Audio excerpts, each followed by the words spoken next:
அஸ்ஸலாமு அலைக்கும் வணக்கம். Good evening. இன்றைய இந்த முகாமைத்துவ சேவை உத்தியோகத்தர் போட்டி பரீட்சை சம்பந்தமாக மேனேஜ்மெண்ட் சர்வீஸ் ஆஃபீஸர் சம்பந்தமான ஒரு அறிமுக வகுப்பு ஒன்று இன்றைய தினம் டிஎக்ஸ்என் ஹெச்ஆர்ஐ என்ற நிறுவனத்தின் சார்பாக நடத்த இருக்கின்றோம். நான் பேசுறது கிளியரா கேட்குதா எல்லாருக்கும்? ஓ சார் கேக்குது. ஓகே.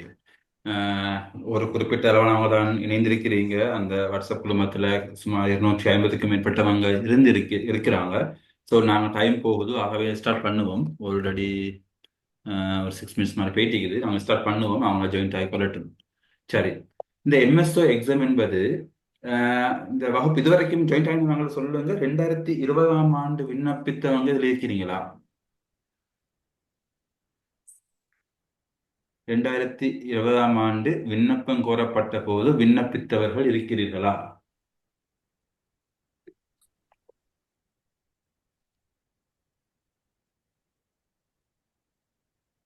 எஸ், ஒரு அழைக்கிறாரு.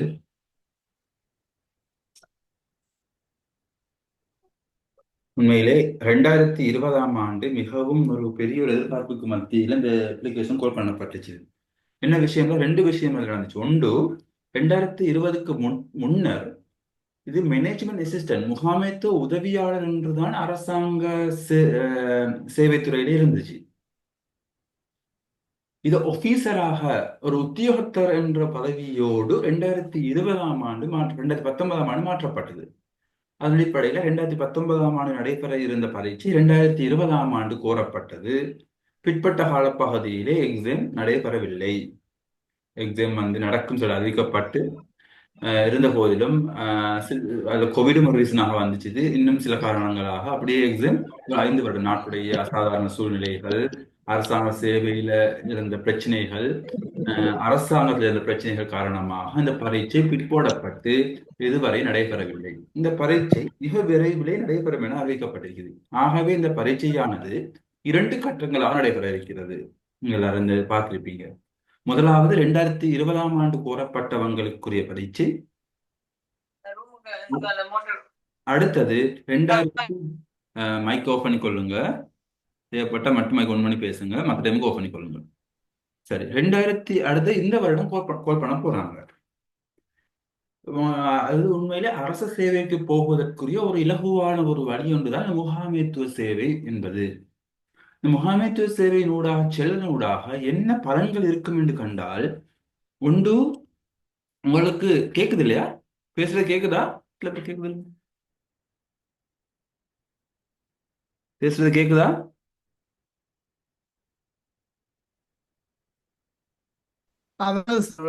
விளங்குது. அப்ப கேக்குதுன்னு ஒரு ஆள் சொல்றீங்கன்னா உங்களோட நெட்வொர்க் சம்டைம் ப்ராப்ளமாக இருக்கலாம். ஸ்பீக்கர். ஓகே, இப்ப பாருங்க, கேக்குதா? இப்ப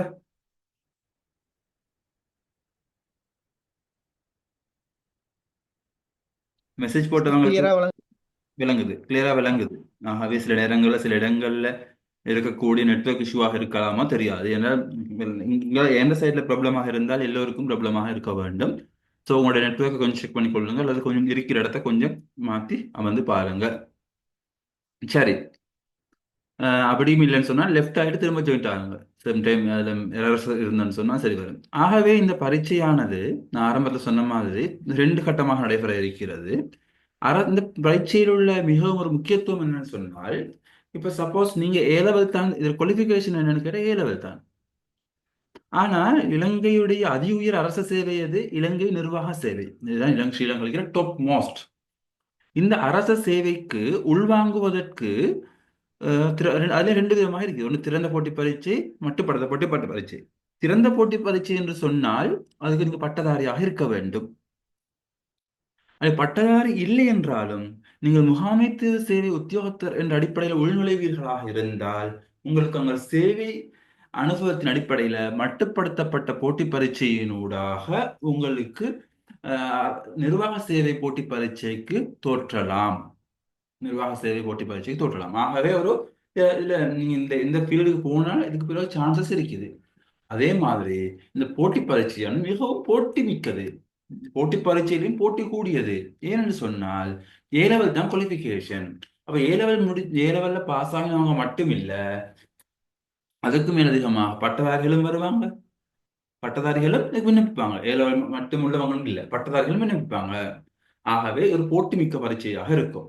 நான் கேள்விப்பட்டிருக்கிறேன், கடந்த முறை கூட 1 லட்சத்துக்கு மேற்பட்ட விண்ணப்பங்கள் போனதாக கேள்விப்பட்டுச்சு. சோ நீங்க இதற்கு ஒரு திட்டமிட்ட அடிப்படையில் தயாராக வேண்டி இருக்குது. இதுல 2 கட்டம்னு சொன்னோம். முதலாவது கட்டம் இருக்குதே, 2020ஆம் ஆண்டு விண்ணப்பம் கோரப்பட்டவங்க, அவங்க மிக முக்கியம். என்னன்னு சொன்னா, உங்களுக்கு சடன், அதாவது எக்ஸாம் இப்ப நடக்கும் அறிவிப்பாங்க, எக்ஸாம் நடக்கும், அவ்வளவுதான். ஆகவே நீ தயாராக வேண்டி இருப்பதனால அது நீங்க முன்கூட்டியே தயார்படுத்தல் நிலைமைகளை செய்யணும். ஏன்னா 5 வருஷத்துக்கு முந்தி படிச்சதுனால.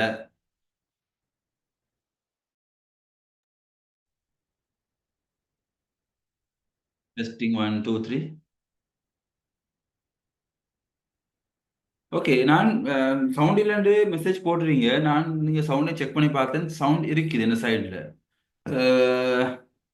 அது சில பேருக்கு தெளிவாக இருப்பதாகவும் சொல்றீங்க. ஸோ கொஞ்சம் உங்களோட செக் பண்ணி பாருங்க, உங்களோட சைடு. ஓகே, ஆரம்பத்தில் சொன்னவங்களுக்கு சவுண்ட் ஓகே? இப்போ HD நசீஹா எஸ்எஸ்ன்னு போட்டிக்கிறீங்க, நீங்க உங்களுக்கு சவுண்ட் ஓகேயா?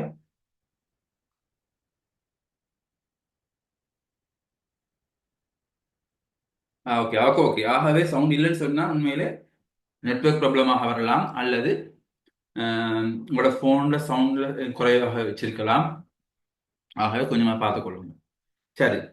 ஸோ நாங்க இந்த சேவைத்துறை சம்பந்தமாக இந்த 2020ஆம் ஆண்டு கோரப்பட்டவங்களுக்கு நீங்க இப்பவே அதுக்குரிய தயார்படுத்தல் நிலைமைகளை செய்ய வேண்டியிருக்குது.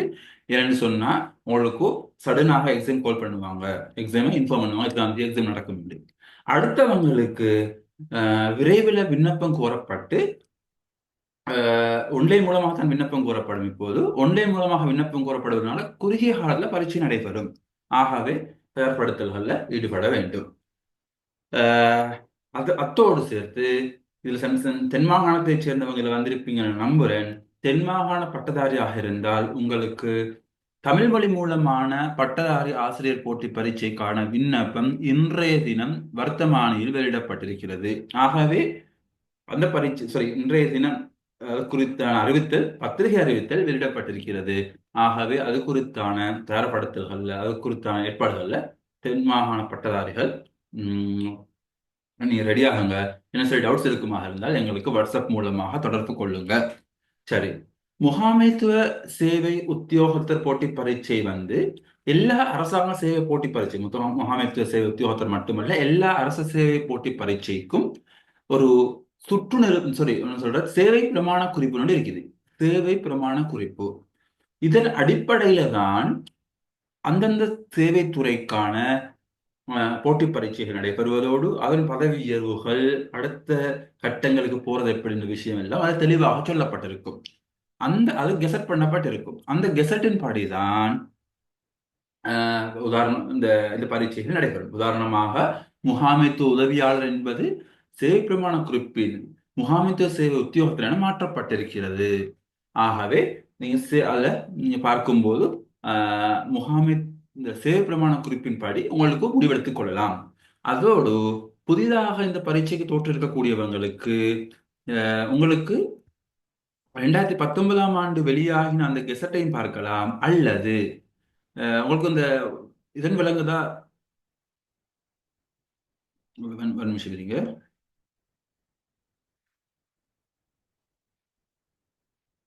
உங்களுக்கு ஸ்கிரீன் விளங்குதா? உங்களுக்கு ஸ்கிரீன் விளங்குதா?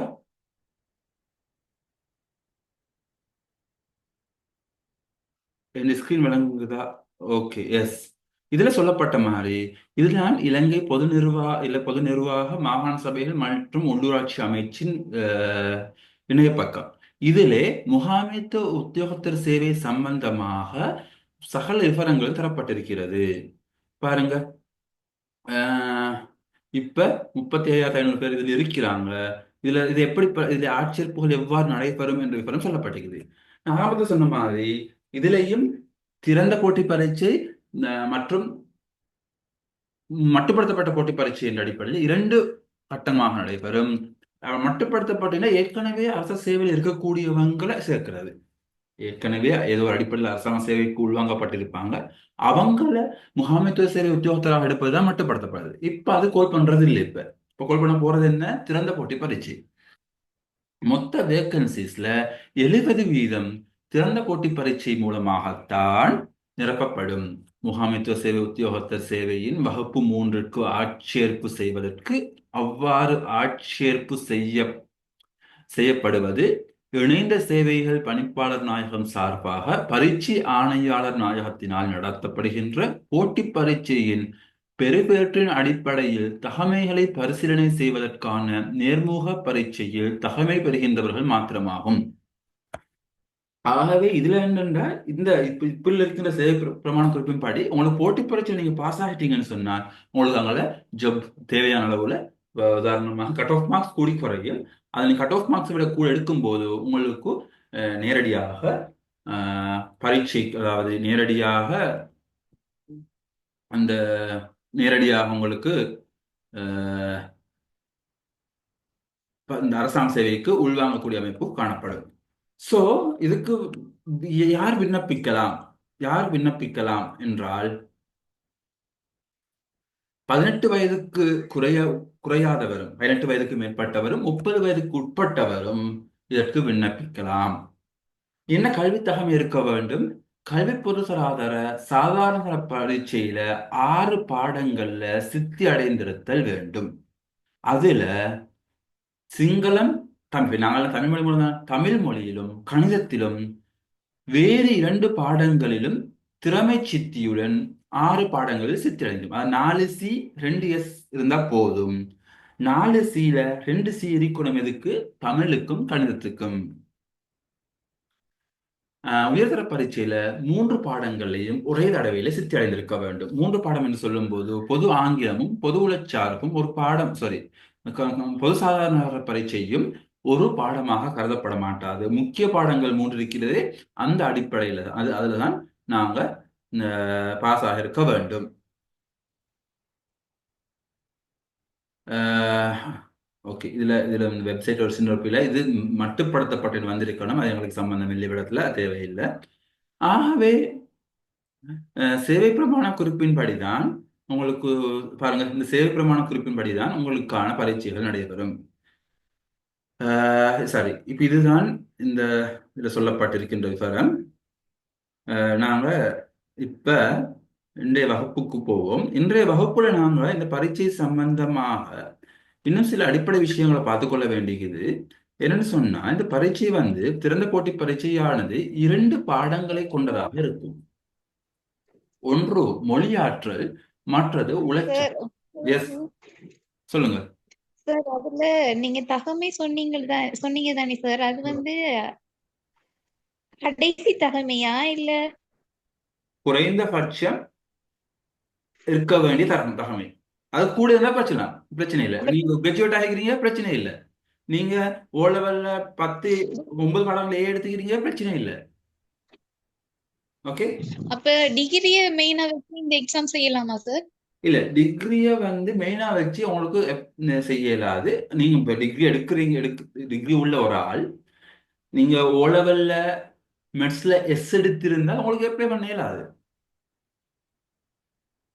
மெட்ஸ்ல கட்டாயம் சீரிக்கணும். கணிதத்திலும் தமிழ் மொழியிலும் சீர்த்தல் வேண்டும். Okay sir, thank you. சரி, அதுக்கு மேலதிகமாக நீங்க டபுள் டிகிரி செஞ்சதுனாலும் பிரச்சனை இல்லை. 30 வயசுக்கு உட்பட்டவராக இருந்து நீங்க மாஸ்டர்ஸ் முடிச்சிருந்தாலும் உங்களுக்கு அப்ளை பண்ணலாம், பிரச்சனை இல்லை. சில ஆட்கள் இருக்கிறாங்க, ஏன்னா இதுல போயிட்டு எஸ்எல்ஏஎஸ்க்கு டிரெக்டாக போக முடியாதவங்க அவங்க அப்படி போக இல்லைங்களா? சரி, ஆகவே இந்த பரீட்சை 3 மொழிகளில் நடத்தப்படுகின்றது. தமிழ் மொழியிலும் இந்த பரீட்சை நடத்தப்படும். நீங்க எந்த மொழியை ஃபர்ஸ்ட் சூஸ் பண்றீங்களோ, அப்ளிகேஷன் போடக்கொள்ள அந்த மொழியில தான் பரீட்சை நீங்க முகம் கொடுக்க வேண்டும். இதுல 2 பாடங்கள் இருக்கிறது, மொழியாற்றலும் உளச்சார்பும். மொழியாற்றல் என்பது எப்படின்னு சொன்னால், நீங்க இந்த ஓ லெவல்ல தமிழ் இலக்கணம் ஒரு பேப்பர் செஞ்சுப்பீங்களே, இலக்கியம் அல்ல, இலக்கணம். அது மாதிரி இதுல இத வந்து பேசிக்கான தமிழ் மொழி ரீதியான வினாக்கள் வரும். அந்த உவமானம், உவமேயம், அந்த ஒத்த கருத்து அதை படிச்சு அது அந்த ஓலவல் தமிழ் புக்ல வருமே, அந்த ஓலவல் தமிழ் கிளாஸ் பேப்பர் பார்த்தா விளங்கும் உங்களுக்கு, அந்த மாதிரியாக இருக்கும். அதுல அது மட்டும் இல்லாமல் கட்டுரைகள், சுருக்கம், கடிதம் எழுதுதல், அறிக்கை தயாரித்தல் போன்ற விடயங்களும் இதுல வரலாம்.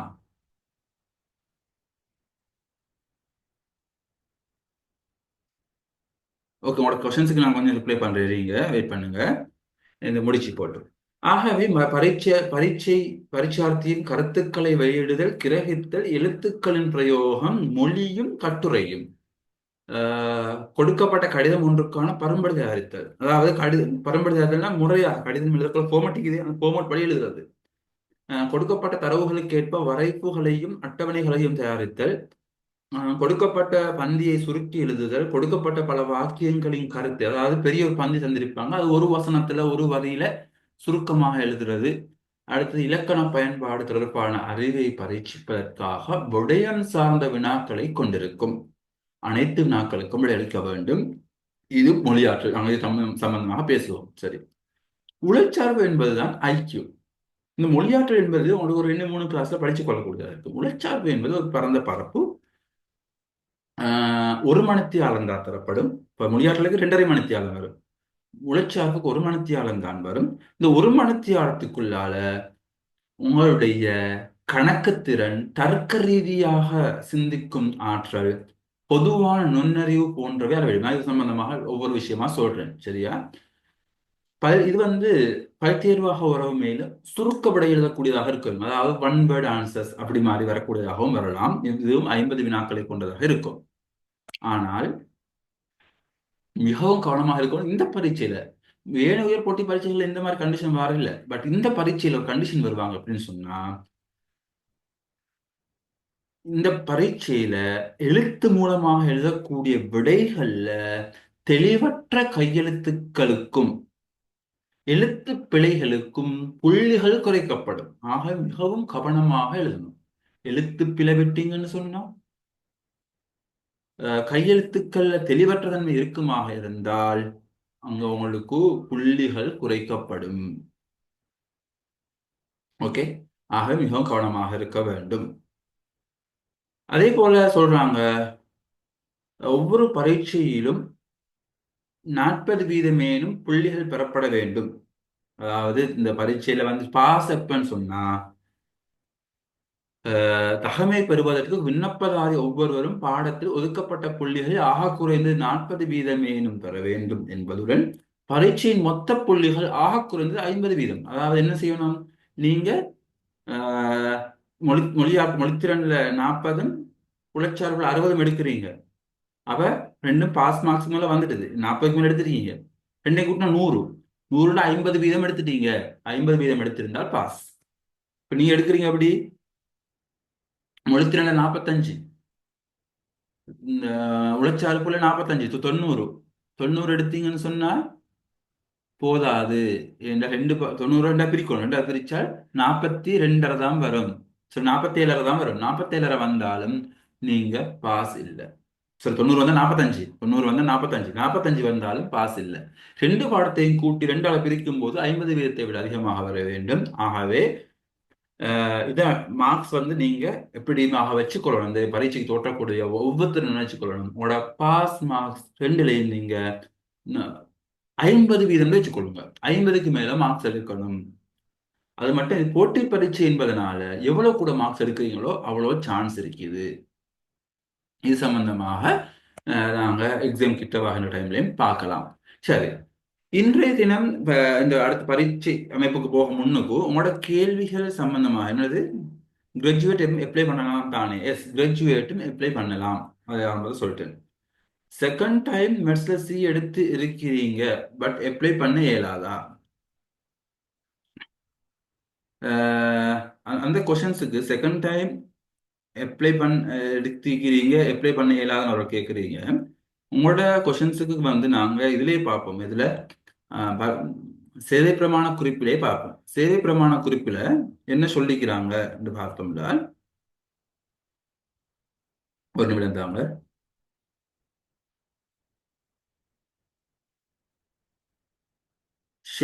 இது ஆங்கிலம் மூலமான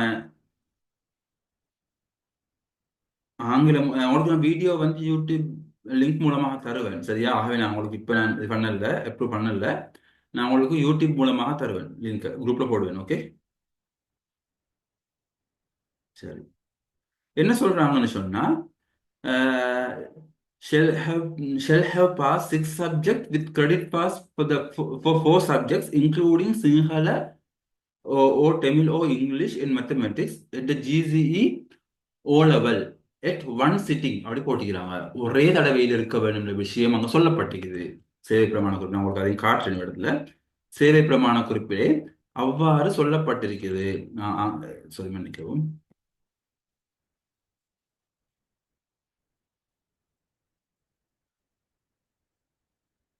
சேவை பிரமாண குறிப்பு சொல்லிக்கிறாங்க.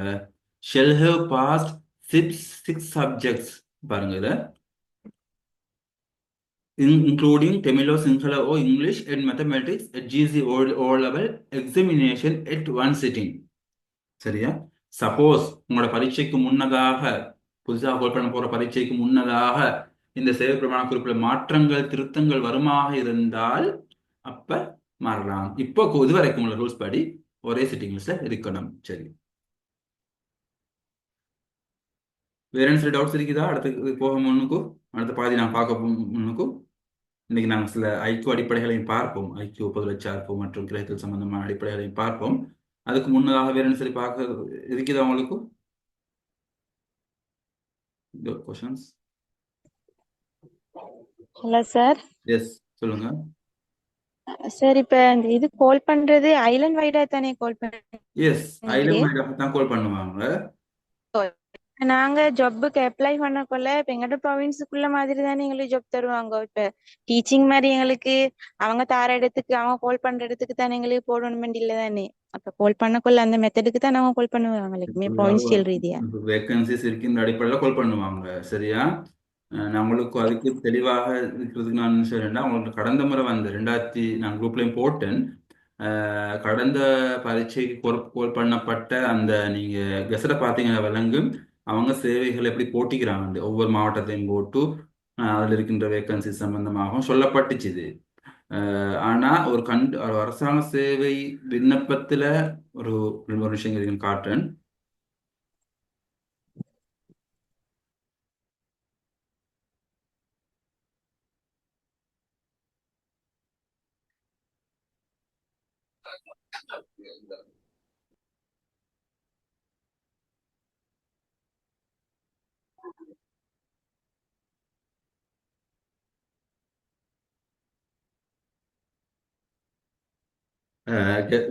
இப்படிதான் பொதுவாக உங்களோட ஏரியால தான் கிடைக்கும்.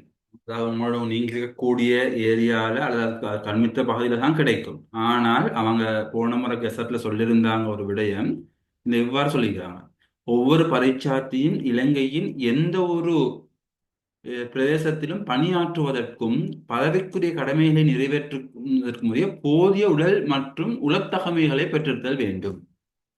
ஆனால் பொதுவாக இது வந்து உங்களுக்கு இங்க இருக்க அம்பாறை மாவட்டத்தை சேர்ந்த ஒரு ஆளுக்கு குருணைகள்ல ஜாப் தர போறதில்ல இதுல.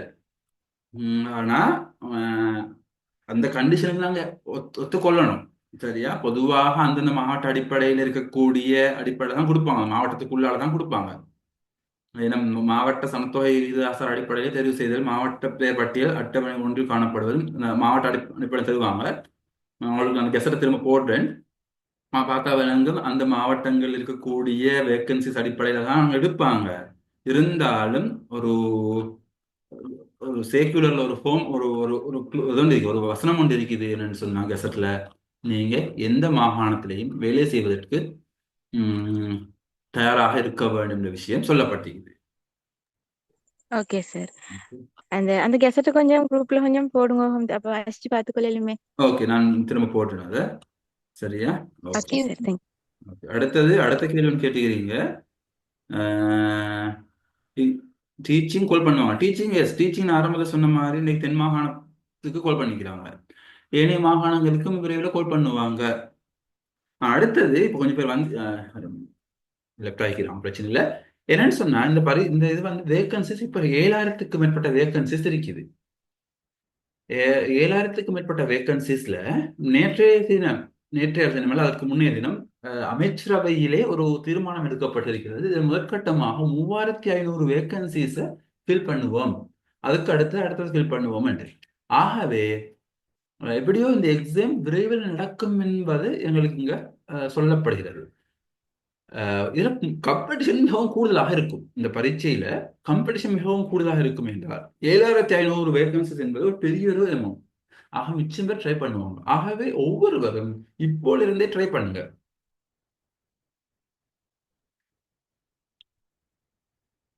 மெயினா மெட்ஸ் சி பார்ப்பாங்களே, சேவை பிரமாண குறிப்பின்படி மெட்ஸ்ல போட்டிக்கிறாங்க, சி கட்டாயம் இருக்கணும். ஓரளவு இங்கிலீஷ் பாஸ் வேணுமா? இங்கிலீஷ்ல பாஸ் வேணும்ன்றது இல்லை, 6 பாடங்கள், முக்கியமான 6 பாடங்களிலும் சித்தி அடைந்திருத்தல் வேண்டும்.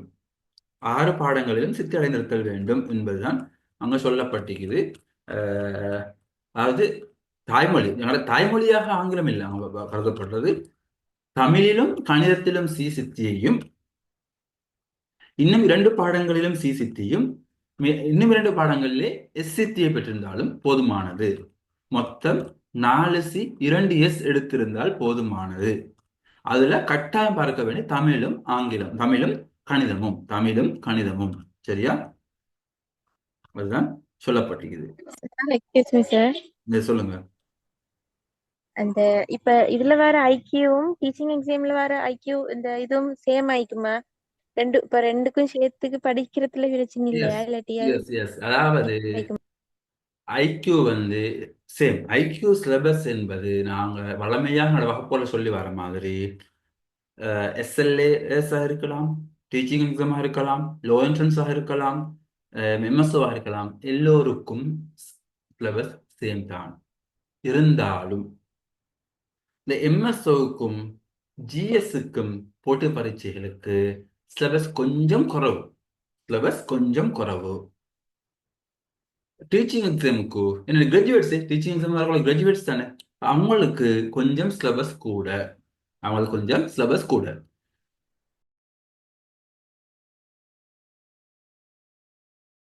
சாரி, நெட்வொர்க் கொஞ்சம் டிஸ்கனெக்ட் ஆகிடுச்சு. ஓகே.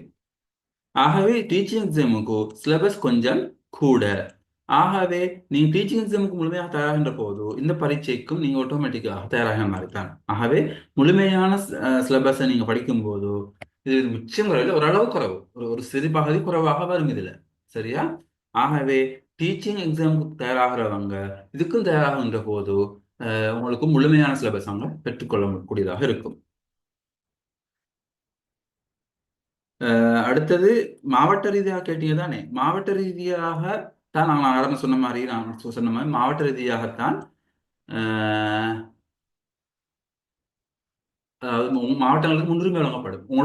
நீங்க அப்ளை பண்ணும்போது உங்களோட மாவட்டத்தில் உள்ளவங்களுக்கு தான், நீங்க இருக்கக்கூடிய மாவட்டத்துக்கு உள்ளால தான் உங்களுக்கு ஜாப்ஸ் தருவாங்க. அதனாலதான் பாக்குறாங்க விண்ணப்பதாரர் அந்த மாவட்டத்தில் பிறந்தவரா என்பதை உறுதிப்படுத்த வேண்டும். அல்லது அப்படி அந்த மாவட்டத்தை பிறக்கல, பரீட்சை தகமைகளை பூர்த்தி செய்ய வேண்டிய இறுதி திகதியுடன் முன்னர் 5 வருட கால பகுதியில் அந்த மாவட்டத்தில் வசித்தவராக இருக்கணும். அல்லது நீங்க அந்த மாவட்டத்துல 5 வருஷங்கள் படிச்சதாக இருக்கணும். இப்படி இருந்தா தான் அவங்களுக்கு அந்த மாவட்டத்துல உங்களுக்கு ஜாப் கேட்கலாம். ஆகவே இது மாவட்ட ரீதியாகத்தான் பார்ப்பாங்க. ஆக நீங்க பயப்பட தேவையில்லை, உங்களுக்கு மிக தூரத்துல ஜாப் கிடைக்கும்ன்ற விஷயத்தை பத்தி யோசிக்க தேவையில்லை, மாவட்டத்துக்குள்ளால வரும். சரி. அடுத்து கேக்குறீங்க இன்னொன்று, அப்ளிகேஷன் போட்டவங்க 2020ஆம் ஆண்டு விண்ணப்பித்தவங்களுக்கு தான் முதலாவது பரீட்சை நடைபெறக்கூடிய வாய்ப்புகள் அதிகம். அது நடைபெறும் இல்லை, உங்களுக்கு அப்ளிகேஷன் கால் பண்ணலே. சரி. அடுத்தது நாங்க இன்றைய பகுதியில இதுல வந்து கொஞ்சம் பேர் புதுசாக ஜாயின் பண்ணிக்கிறீங்க, சொல்லுங்க பாப்போம். இதுல ஏற்கனவே இந்த 2020ஆம் ஆண்டு விண்ணப்பித்தவங்க இருக்கிறீங்களா? 2020ஆம் ஆண்டு விண்ணப்பித்தவங்க இருக்கிறீங்களா?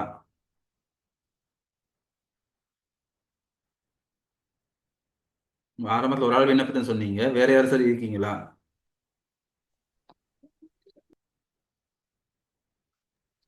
அப்ளை பண்ணினதா என்னதுன்னு ஷுவர் இல்ல. ஆஹா. அப்படியே அட்மிஷன் திரும்ப ரீஅப்ளை பண்ணலாமா? ஓகே, உங்களோட இப்ப நீங்க இன்னும் 30 வயது ஆகலன்னு சொன்னா உங்களுக்கு அப்ளை பண்ணலாம். உங்களுக்கு அப்படி ஷுகர் இல்லைன்னு சொன்னா அப்படிதான். நீங்க அப்ப அப்ளை பண்ணிட்டு படிக்க ஒண்ணும் இல்லை, படிச்சிருந்தா ஞாபகம் இருக்கும் இல்லையா? அப்படியா?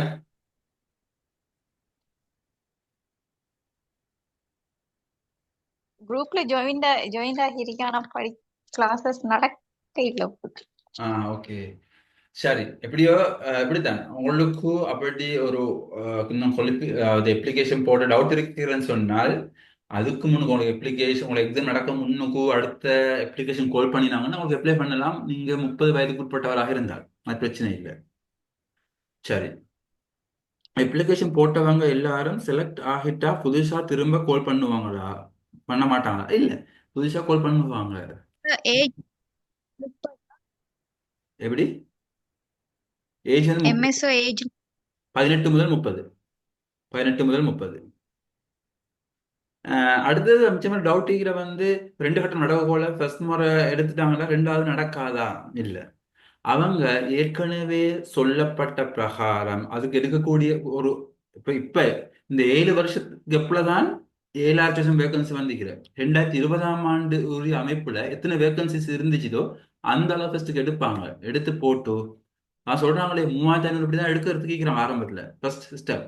அடுத்தது பேலன்ஸ் 4,000க்கும் மேற்பட்ட வேகன்சிஸை வந்து அதுக்கு பிறகுதான் எடுக்கிறதுக்கு இருக்கிறாங்க. Sir excuse me yes, sir, அதாவது 18 வயசுல இருந்து 30 வயசுக்குள்ளன்னு சொல்லிட்டோம்னா 2025ல வந்து 30 வயசு ஆகுறாக்கள் மட்டும்தானே சார்? என்ன அதாவது அப்ளிகேஷன் கால் பண்ணப்பட்டு அப்ளிகேஷன் க்ளோசிங் டேட் அன்றைக்கு உங்களுக்கு 30 வயதை விட ஒரு நாள் சரி முந்திக்க இயலாது. இப்ப எனக்கு வந்து 6ஆம் மாசம் பர்த்டே வருது சார். இப்ப அதுக்கு முதல்ல கால் பண்ணாங்கன்னு சொன்னா அப்ளை போடலாம், பண்ணலாம் நான். பண்ணலாம். எஸ், அப்ப அதுக்கு முதல்ல தான் கால் பண்ணுவாங்க என்ன சார்? அநேகமாக அப்படித்தான் இருக்குது வாய்ப்பு. சரியா? Okay sir, thank you yes, sir. ஏர்லியா அவங்களுக்கு அந்த டைம்ல வயசு வந்து 30க்குள்ளே ஆயிருக்கும். ஆனா இப்ப வந்து ஏஜ் அது அவுட்டாவே பிரச்சனை இல்லை, இருந்துன்னு சொன்னா அது பிரச்சனை இல்லை, பிரச்சனை இல்லை. அது பிரச்சனை இல்லை. ஓகே அந்த டைம் நீங்க அந்த டேட் உங்களுக்கு கெசட்ல சொல்லிக்கிறாங்களே, இந்த கெசட்ல சொல்லியிருந்தாங்க ஒரு டேட் உண்டு. அந்த டேட்டுக்கு நீங்க உங்களோட வயசு சரியா அந்த டைம்ல இருந்து இருந்தா ஓகே. ஓகே 2020ஆம் ஆண்டு ஆகஸ்ட் மாசம் 24ஆம் தேதி அந்த ஏஜ் இருந்துன்னு சொன்னா ஓகே உங்களுக்கு. சொல்லிக்கிறாங்களே 1990ஆம் ஆண்டு 8ஆம் மாசம் 24ஆம் தேதி அல்லது அதுக்கு பிறகு பிறந்தவர்களுக்கு அதை விண்ணப்பிக்கலாம்னு சொல்லியிருந்தாங்க. அந்த அந்த வருஷம் 2020ஆம் ஆண்டு. ஓகே, இப்ப இது மாறும். சரி, வேற ஆல்ரெடி பண்ணினவங்க திரும்ப அப்ளை பண்ணலாமா? அதான் அது பிரச்சனை, பண்ணலாம் பண்ணலாம். எப்படித்தானே இப்ப எஸ்எல்ஏஎஸ் எக்ஸாம் வச்சுக்கொள்ளுங்க உதாரணத்துக்கு. ஃபர்ஸ்ட் முறை அப்ளை பண்றோம், எக்ஸாம் செய்யறோம், பாஸ் ஆகல, 2ஆம் முறை அப்ளை பண்றோம், 2ஆம் முறை நடக்கல அப்ளை பண்றோம், ஏஜ் ஓகேன்னு சொன்னா அது மாதிரி தான் இது. ஏற்கனவே அப்ளை பண்ணவங்களுக்கு அட்மிஷன் வரும். எஸ், சரி. சரி, இப்ப இந்த ஓப்பன் எக்ஸாம் வந்து இப்ப டேட் உண்டு இல்லையா? இப்ப கால் பண்ணுவாங்களா சொல்லி டைம் உண்டு சொல்லல அதா? டைம் வந்து இப்படித்தான். இப்ப உண்மையில இலங்கையில ஆரம்ப காலங்கள் 2019 20க்கு முற்பட்ட காலங்கள்ல எங்களுக்கு கொஞ்சம் கெஸ் பண்ணக்கூடிய அமைப்பு இருந்துச்சு. பரீட்சை உண்டு, அப்ளிகேஷன் கால் பண்ணா இப்ப நடக்கும்ண்டு. அது பிறகு ஒரு பரீட்சை இந்த மாசம் கால் பண்ணுவாங்க ஒரு எதிர்பார்ப்பா அரசாங்கம் சேல் இருக்கக்கூடியவங்களோட கருத்துக்களை வச்சு எடுக்கக்கூடியதாக இருந்துச்சு. ஆனா அதற்கு பிறகு உள்ள கோவிட் சுச்சுவேஷனுக்கு பிறகு, கோவிட் அடுத்து இலங்கையுடைய பொருளாதார நெருக்கடி, அரசியல் நெருக்கடிக்கு பிறகு அதெல்லாம் அவங்களுக்கு சரியாக சொல்லிக்கொள்ள முடியாத ஒரு நிலைமை இருக்குது. இப்ப இன்னும் பொருளாதாரம் ஸ்திரம் அடையலை. ஆனாலும் இப்புள்ள புதிய அரசாங்கம் இப்படியான இந்த அரசாங்கம் செயல் இருக்கக்கூடிய பாருங்க, 7 வருஷமா இந்த ஜொப்புக்கு ஆள் எடுக்கல, 7 வருஷமா இந்த ஜொப்புக்கு ஆள் எடுக்கல. ஆனா எத்தனை இந்த 7 வருஷத்துல மிச்சம் பேர் ரிட்டையர் ஆகி போயிட்டாங்க. அது உங்களுக்கு தெரிஞ்சிருக்கும். கடந்த அரசாங்கத்திலும் போதும் 65 வயசு நின்றவங்களை 60 வயசுல ரிட்டையர் பண்ணி அனுப்பினாங்க. அடுத்து எவ்வளவு பேரை வெளிநாடுகளுக்கு போக சொன்னாங்க, 5 வருஷம் லீவ், நோப்பே லீவ் போட்டுட்டு. இப்படிலாம் போகும்போது இடைவெளி அங்க வெற்றிடம் அதிகமாக இருக்குது. பால் தேவை அரசாங்க சேவைக்கு. ஆகவேதான் அவங்க எப்படியோ அவசரமாக இந்த எக்ஸாம்ஸ் எல்லாம் வச்சு எடுக்கிறதுக்கு ட்ரை பண்றாங்க. இப்ப அவங்களுக்கு ஒன்றுமே செஞ்சு கொள்ள போனா ஆசிரியர் சேவையில ஆசிரியர் சேவை, அதனாலதான் ஆசிரியர் சேவை போட்டி பரீட்சை நடந்துச்சு. அதுலயும் எத்தனையோ சிக்கல்கள் வழக்குகள் அது என்ன போயிட்டு இன்னும் டிஓ பிரச்சனை இன்னும் முடியல. அதுவும் சுமார் 4-5 வருஷமாகுது, இன்னும் முடியல அது. ஸோ எப்படியோ இந்த இந்த அரசாங்கத்துடைய திட்டம் அவசரமாக இந்த பரீட்சைகளை நடத்தி கொண்டு போறது. சரி, நாம பார்த்து கொண்டிருந்தோம் பரீட்சை அமைப்பு. பரீட்சை அமைப்புல உழைச்சார்புல வந்து கணக்குத்திறன். கணக்குத்திறன் என்று சொல்கின்ற போது இங்க என்ன கணக்குத்திறன்ல என்ன பரீட்சிக்கப்படுகிறது என்று சொன்னா, கணித ரீதியான அறிவு மட்டுமல்ல, எண்களோடு சம்பந்தப்பட்ட அறிவு, எண் நுட்பங்கள், எண்ணியாய்த்தல் சொல்லுவோம், எண்ணியாய்த்தல் பகுதி. அதே மாதிரி கணிதம் இங்க வந்து நீ ஞாபகம் வச்சுக்கொள்ளணும், பொது உழைச்சார்பு அல்லது ஐக்கியூ என்று சொல்வது ஒரு கணித வினாப்பத்திரம் அல்ல, கணித நுட்பங்களை பயன்படுத்துறது. முதலாவது நீங்க விளங்கிக் கொள்ளணும், இவ்வளவு நீங்க ஓலெவல் வரையும் எத்தனையோ எக்ஸாம் செஞ்சிருப்பீங்க, ஸ்காலர்ஷிப் செஞ்சிருப்பீங்க, ஓலெவல் செஞ்சிருப்பீங்க, ஏலெவல் செஞ்சிருப்பீங்க, எத்தனையோ டேர்ம் எக்ஸாம் செஞ்சிருப்பீங்க, யூனிவர்சிட்டி போனீங்கன்னா செமஸ்டர் எக்ஸாம், ஃபைனல் எக்ஸாம் இதெல்லாம் செஞ்சிருப்பீங்க. சரி, இந்த எல்லா எக்ஸாமும் அறிவை பரீட்சித்தது, அறிவை பரீட்சித்தது. இந்த உடற்சார்பு பரீட்சை என்ன? உடற்சார்பு உங்களுடைய திறனை பரீட்சிக்கக்கூடிய ஒரு பரீட்சை. ஆகவே திறன் என்பது என்ன? தரப்பட்ட அந்த குறுகிய நேரத்துல நீங்க எவ்வாறு கையாண்டு விடைய காண்றீங்க. உதாரணமாக அவங்க சொல்லலாம், ஒரு மணிக்கு நம்மளுக்கு வினாப்பத்திரத்துக்கு தராங்க, ஒரு நீங்க இந்த ஐக்கியூ பத்தி படிக்கிறதே இல்லை, ஐக்கியூ பத்தி எந்த ஐடியாவும் இல்லை, உங்களுக்கு எந்த நுட்பமும் தெரியாது. அப்படியாக இருந்தேன்னு சொன்னா உங்களுக்கு ஒரு மணி நேரத்துல விட கொடுக்கவே இயலாது. ஏனென்று சொன்னால் ஒரு வினாவுக்கு 1 நிமிடம் தான் செலவழிக்க வேண்டும். அப்போ 1 நிமிடத்துக்குள்ளால கேள்வியை வாசிச்சு விளங்கி அதுக்கு ஐடியாவை எடுத்து செய்யக்கூடிய அமைப்புல செய்யணும். ஆகவே இதற்கு நுட்பங்கள் தேவை. ஆகவே இந்த நுட்பங்களை கொண்டுதான் எங்கள் திறன் பரீட்சிக்கப்படுகிறது.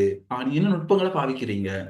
ஆகவே நீங்க கணித வினாப்பத்திரம் அல்ல, கணித நுட்பங்களை பயன்படுத்துகிறீர்களா என்பது அங்கு பரீட்சிக்கப்படுகிறது. ஆக நாங்கள் கிளாஸ்ல படிப்போம் அது கணித நுட்ப வினாக்கள் சம்பந்தமாக. எண்களோடு சம்பந்தப்பட்டவைகள், கணித நுட்பங்கள் படிப்போம். அடுத்தது தர்க்க ரீதியாக சிந்திக்கும் ஆற்றல். உண்மையிலே பொதுவுளச் சேர்வுல முக்கியமான தர்க்கித்தல், தர்க்கவியல், லாஜிக் படிப்போம். ஆர்ட்ஸ் செஞ்சவங்களுக்கு தெரிஞ்சுக்கும், ஆர்ட்ஸ்ல லாஜிக் செஞ்சவங்களுக்கு தெரிஞ்சிருக்கும். தர்க்கவியல் எப்படி சொல்லுவோம்? 2 வசனம் சொல்லி போட்டு மாடு கத்தும், ஆடு பேசும், மாடு பேசுமா, இது தர்க்க ரீதியாக சொல்லணும். இதெல்லாம் கிளாஸ்ல நாங்க டிஸ்கஸ் பண்ணுவோம். தர்க்க ரீதியாக விட கொடுக்க வேண்டும். அதை இலகுவாக செய்யக்கூடிய முறைகள் இருக்குது. தர்க்கவியல் வினாக்கள் மிகவும் சிக்கலான வினாக்களாக இருந்தாலும் இலகுவாக விடை கொடுக்கக்கூடிய அமைப்புல இருக்குது. அடுத்து நுண்ணறிவுன்னு சொல்றாங்க. பொதுவான நுண்ணறிவு. பொதுவான நுண்ணறிவுன்னு சொல்கின்ற போது உங்களுக்கு இதுல நீங்க ஞாபகம் வச்சுக்கணும், பொதுவான நுண்ணறிவுல வந்து மொழியாற்றல், மொழித்திறன் சொல்லுவோம், தொடர்பாடல் திறன் சொல்லலாம் இங்க. அதாவது ஒரு சொல் தரப்பட்டு அது அந்த அதே கருத்தை தரக்கூடிய விடையை தெரிவு செய்க என்று கேட்கக்கூடிய அமைப்பிலான வினாக்கள். இரண்டாவது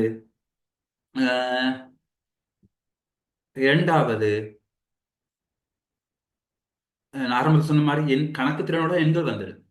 இது பொதுவான ஒரு கூற்று எடுகோள்கள், கூற்று முடிவுகள் சம்பந்தப்பட்டு கூற்றுக்களோடு வரக்கூடியது, தரவுகளோடு சம்பந்தப்பட்டது. தரவுகளோடு சம்பந்தப்பட்டதுல நாம் இதுவரை காலம் தரவுகளை வகைப்படுத்தல், எங்களோட பழைய கிளாஸ்ல வந்தவங்களுக்கு 2020ஆம் ஆண்டு என்னோட வகுப்புக்கு வந்தவங்களுக்கு ஞாபகம் இருக்கும், நாம் படிச்சிருக்கோம். தரவுகளை வகைப்படுத்துதல், தரவுகளை வகைப்படுத்தி கேள்விகள் செய்யறது பத்தி படிச்சிருப்போம். ஆனா இப்ப 2020களுக்கு பிற்பாடு புதிய சிலபஸ், புதுசாக ஒரு செக்ஷன் வந்திருக்குது. அதுவும் நீங்க இப்ப படிக்க வேண்டும். தரவுகளை ஒழுங்கமைத்தல், தரவுகளை ஒழுங்கமைத்தல் அந்த பகுதி இந்த நுண்ணறிவுக்குள்ளால வரும். அதே மாதிரி கற்புல அறிவு, உறவுமுறை, வட்டமேசை, இதெல்லாம் பொதுவான நுண்ணறிவு வினாக்களாக வரும். சரியா? அடுத்து பிரச்சனை தீர்வு என்பதும் ஒரு பரந்த பகுதி. இதுவும் உங்களோட சிலபஸ்ல இருக்குது. இவைகள் பரீட்சிக்கப்படும். பிரச்சனையில என்னன்னு சொல்லுங்க பாப்போம். பிரச்சனை என்றால் என்ன? பிரச்சனை தீர்த்த சம்பந்தமா குறை பார்ப்போம். பிரச்சனை என்றால் என்ன? இன்னைக்கு ஒரு பேசிக் விஷயத்த படிச்ச மாதிரி கேட்டுங்க. பிரச்சனை என்றால் என்ன?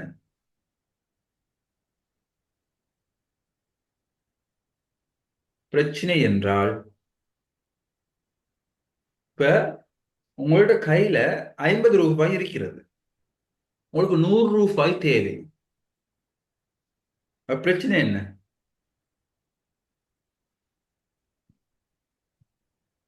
உங்களோட கையில 50 ரூபாய் இருக்குது, உங்களுக்கு 100 ரூபாய் தேவை.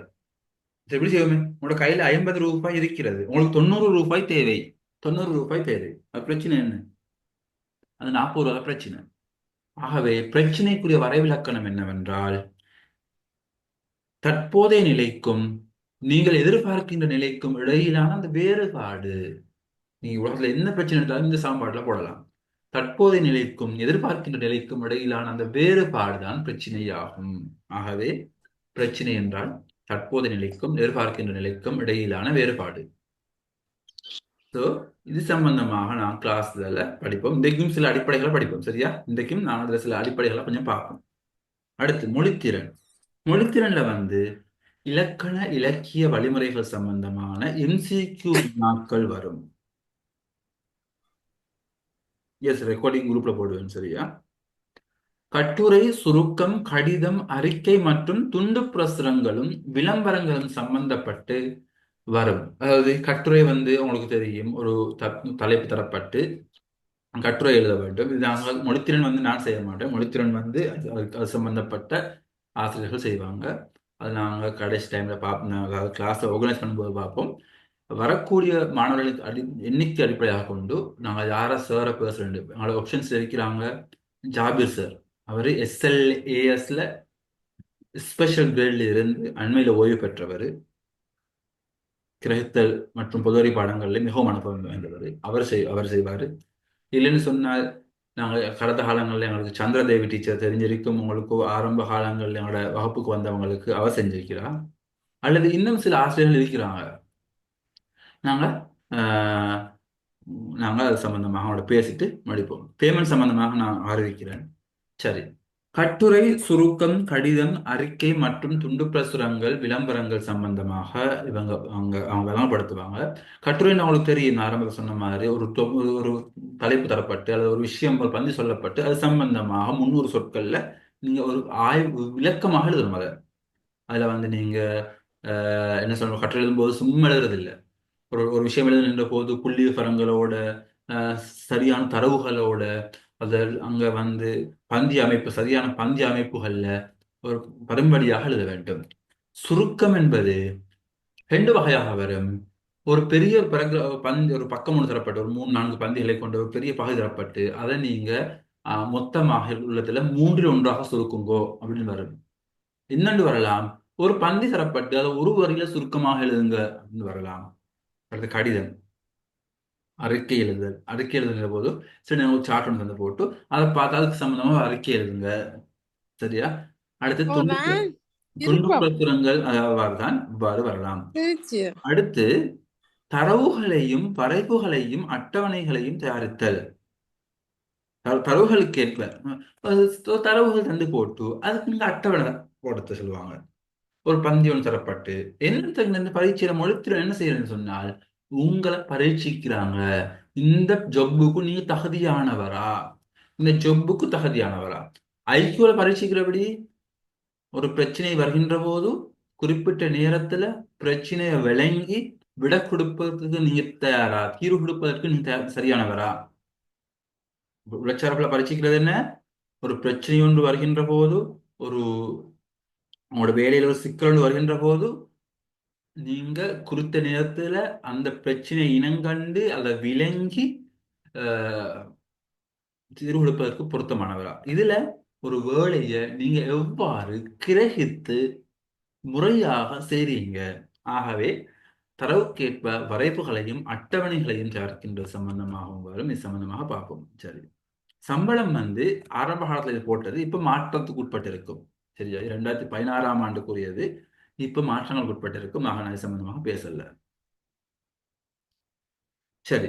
நுண்ணறிவால் உளச்சார்பு ரெண்டும் நுண்ணறிவுன்னு சொல்லலாம், உளச்சார்புன்னு சொல்லலாம், பொது விவேகம் என்று சொல்லலாம், சவால் பரீட்சைன்னு சொல்லலாம். எப்படி சொன்னாலும் ஒரே விஷயம்தான்.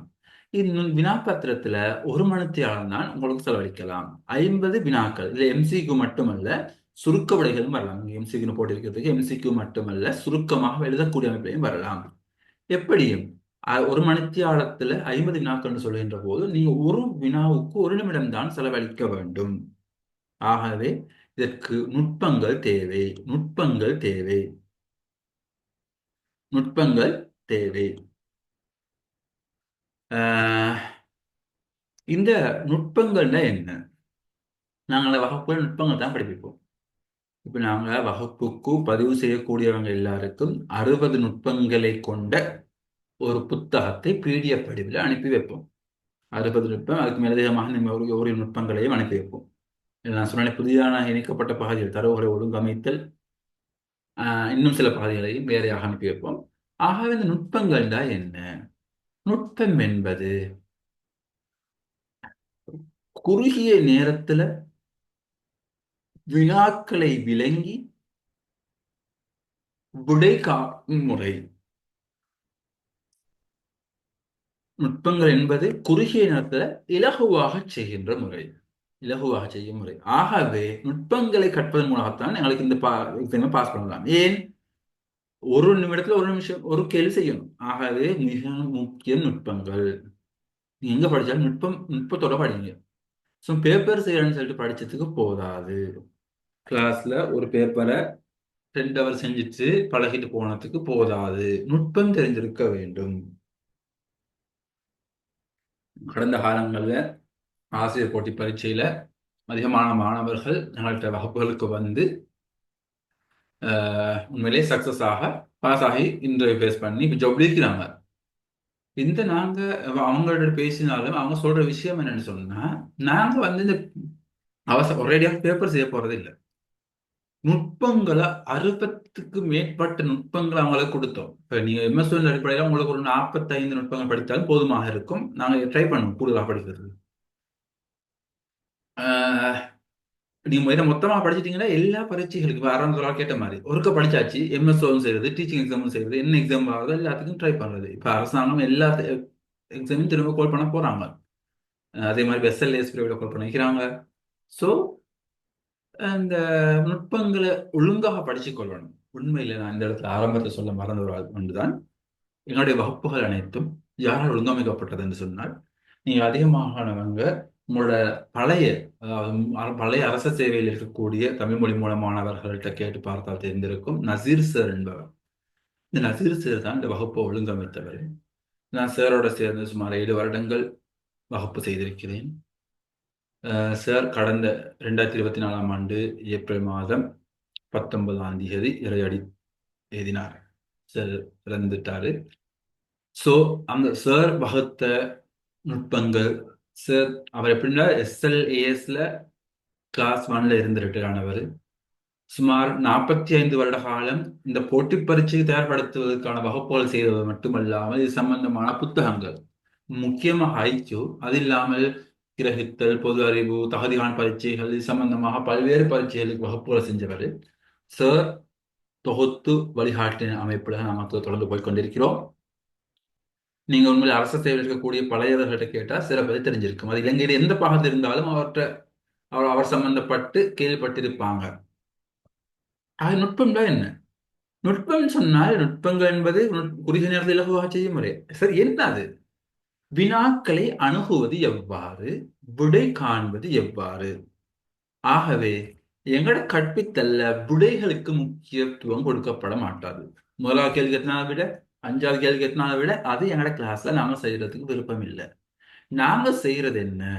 விடைகளுக்கு முக்கியத்துவம் கொடுக்காது, விடை காணும் முறைக்கு முக்கியத்துவம் கொடுப்போம். இந்த கேள்விக்கு இப்படித்தான் விட காணவங்களுக்கு முக்கியத்துவம் கொடுப்போம். சரி, தெரிந்து கொள்ள வேண்டிய அடிப்படை விடயங்கள் சில. சரி, உண்மையிலே நாங்க இந்த ஐக்கியூ படிக்க முன்னுக்கும் மிச்சம் கன்ஃபியூஸ் ஆகிற ஒரு விஷயம் இருக்குது. என்னன்னு சொன்னா, இந்த வலது இடது எப்படி பாக்குற, யாருக்கு பாக்குற?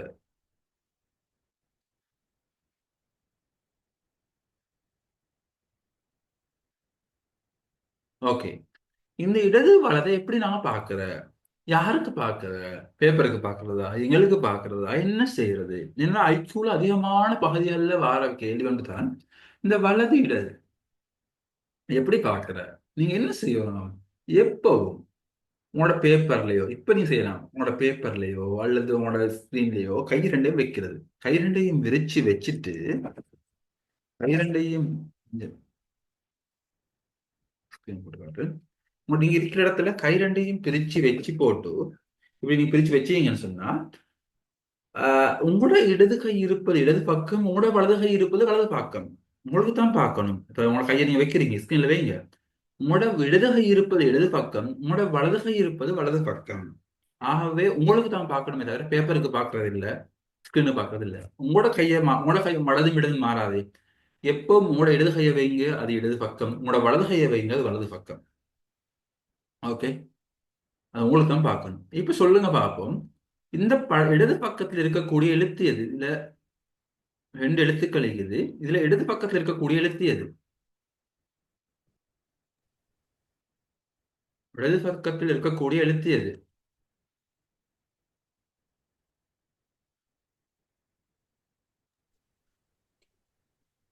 ஏ, வெரி குட். டி. பி அல்ல, ஏ தான் இடது பக்கத்தில் இருக்கக்கூடிய எழுத்து. இப்ப இடது பக்கம் உங்களோட இடது கை எங்கிக்குது? சரியா? ஏ. மேற்கு இடப்பக்கமா வலது பக்கமா? மேற்குன்னு போட்டிக்கிற சொல் எங்க இடது பக்கத்துல இருக்குதா வலது பக்கத்துல இருக்குதா?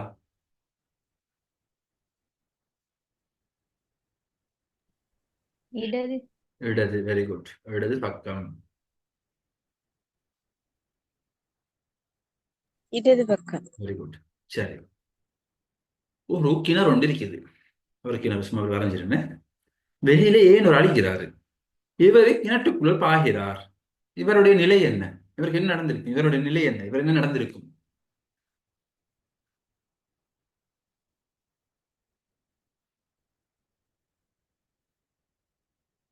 சொல்லுங்க பாப்போம். வலது பக்கத்தவர் இடது பக்கத்து கிணத்துல விழுந்திருக்கிறாரு. இல்ல, அது நான் அந்த வலையில கொஞ்சம் அது மறந்துருக்கேன். அந்த செக்ஷன் முடிஞ்சது. இப்ப ஒரு கிணறு ஒன்று சும்மா பிரச்சனை ஒரு கிணறு ஒன்று இருக்குது. வெளியே இந்த ஒரு ஆள் பாயிறாரு கிணத்துக்குள்ள. அவருக்கு என்ன நடந்துச்சு? அவருக்கு என்ன அவரோட நிலைமை எப்படிக்கும் இப்ப உள்ளுக்கும்?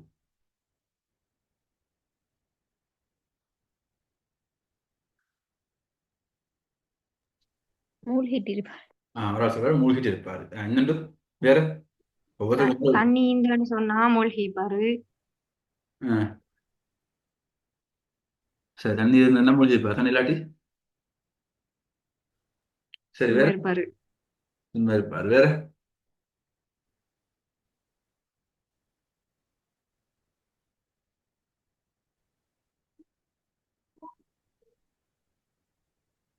இதுவும் என்ன? நாங்க இன்னும் ஐக்கு படிக்கல. ஐக்கு படிக்க முடியெல்லாம் தேவை. அதுக்குத்தான் நாங்க விஷயங்களை கொஞ்சம் பேசுறோம். கிணற்றினுள் இருப்பார். எப்படி கிணற்று இருப்பாரு ஆள் சொல்றாரு. அது வேற கிணற்றுக்குள்ள இருப்பாரு. கிணற்றுக்குள்ளாடி இருப்பாரு. வேற சரி. இப்ப நாங்க இந்த கேள்வியை கேட்டோன்னே அதிகமான லைவ் கிளாஸ்ல கேட்டோம் இல்லது ஜூம் கிளாஸ்ல தான் இன்னும் அதிகமான விடைகள் வர என்ன? நீங்க ஆரம்ப சொன்ன மாதிரி மூழ்கி இருப்பாரு, காயங்கள் பட்டிருக்கும், நீரில் இந்த சில நேரங்களில் கிணற்றில் அமிழ்ந்து இருப்பாரு. சில பேர் சொல்லுவாங்க இறந்து மிதந்து இருப்பாரு. இப்படி எல்லாம் விடைகள் வர.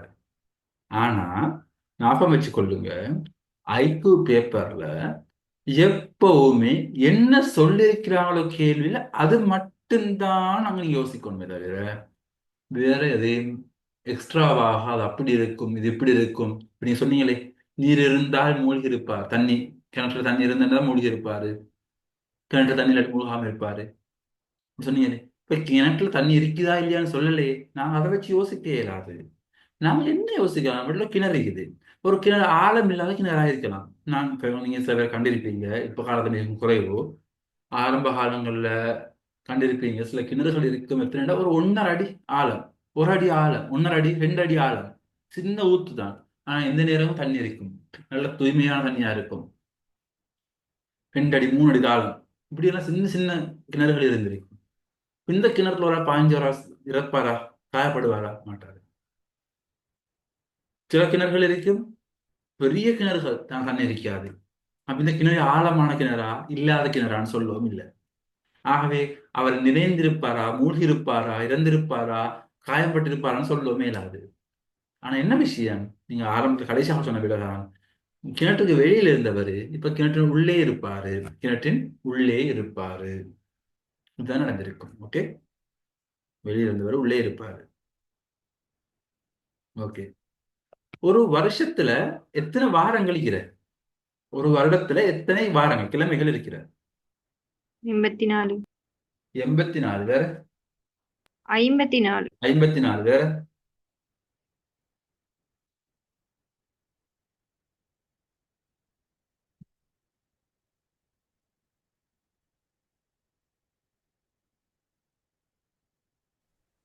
லீப் இருந்தா 34 சார்.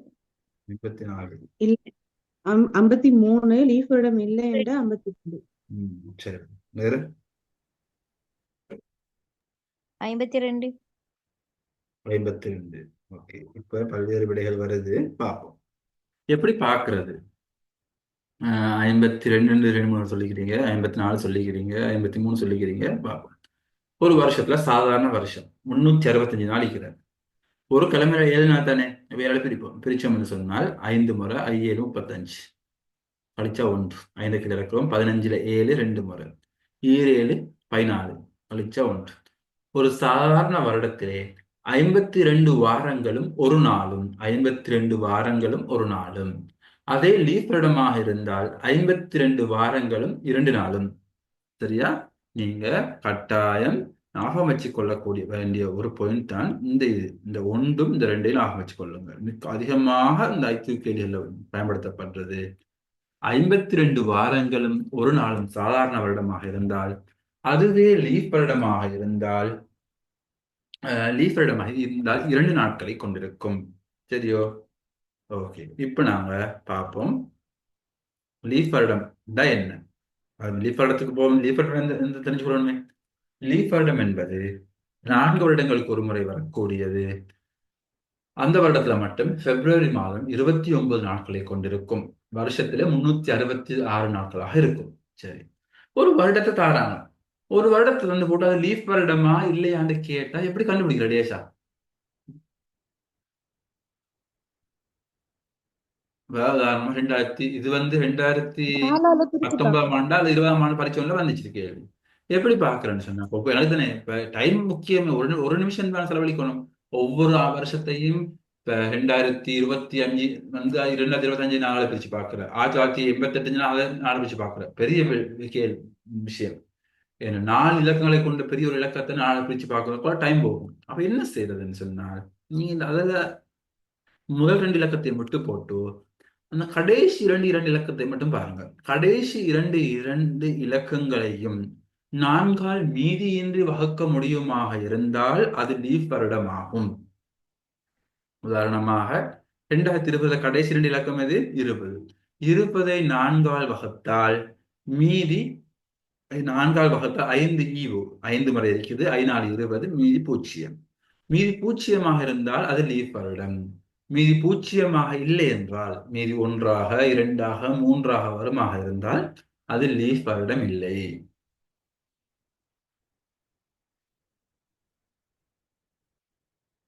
இப்ப 2021 கடைசி 2 இலக்கம் என்ன? 21. 21ஐ 4ஆல் வகுக்கின்ற போது மீதி 1 வரும். ஆகவே அது லீப் வருடம் இல்லை. நீங்க பார்த்து பாருங்க. சரி, இப்ப நாம கேள்வி போவோம். இது நேரடியாக இவ்வாறான கேள்விகள் பரீட்சையில வந்திருக்குது.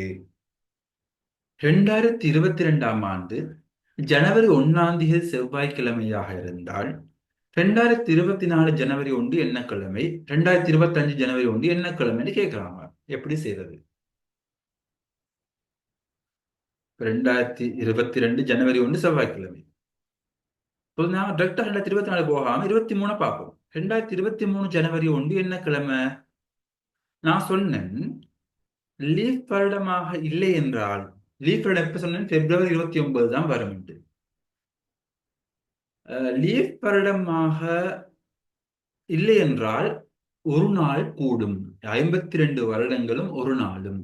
அது லீப் வருடமாக இருந்தால் 2 நாட்கள் கூடும். ஏன்னா 52 வாரங்களும் 2 நாட்களும். அது விளங்கிச்சுதா?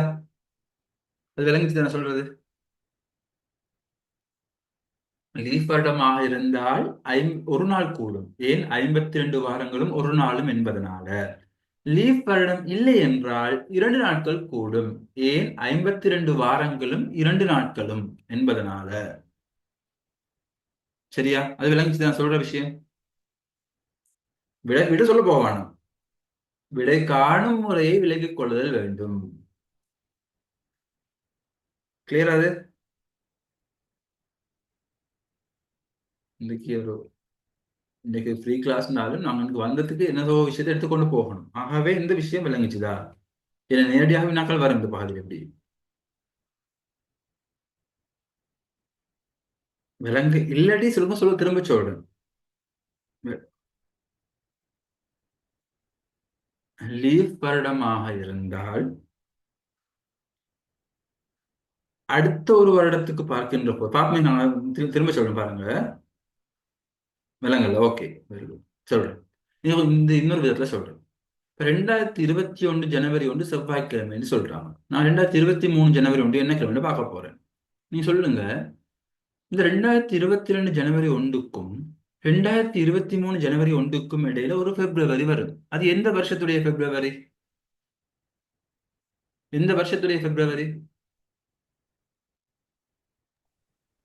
2022 2022 பிப்ரவரி. அப்ப 2022 ஒரு லீப் வருடமா? இந்த 22 நாளை பிரிச்சால் மீதி வருமா வராதா? மீதி 2 வரும். மீதி அதால மீதி அதுக்கு லீஃப் வருது. மீதி வந்தால் லீப் வருடம் இல்லை. ஓகே தானே? லீப் வருடம் இல்லை என்றால் என்ன சொன்னோம்? 52 வாரங்களும் ஒரு நாளும்னு சொன்னோம். ஒரு நாளும் சொன்னோம். அப்ப ஒரு நாளை கூட்டி போடுங்க. ஒரு நாளை கூட்டி போடுங்க. புதன்கிழமை. சரியா? இது விளங்கிச்சுதா? புதன்கிழமை எப்படி வந்துட்டு அங்க ஒரு நாள் தான் மீதி வந்துச்சு. லீப் வருடம் இல்லை என்றால் கிளியர் அது? ஒரு நாள் கூட்டி போட்டது டீப்பாக பார்ப்போம் வராது.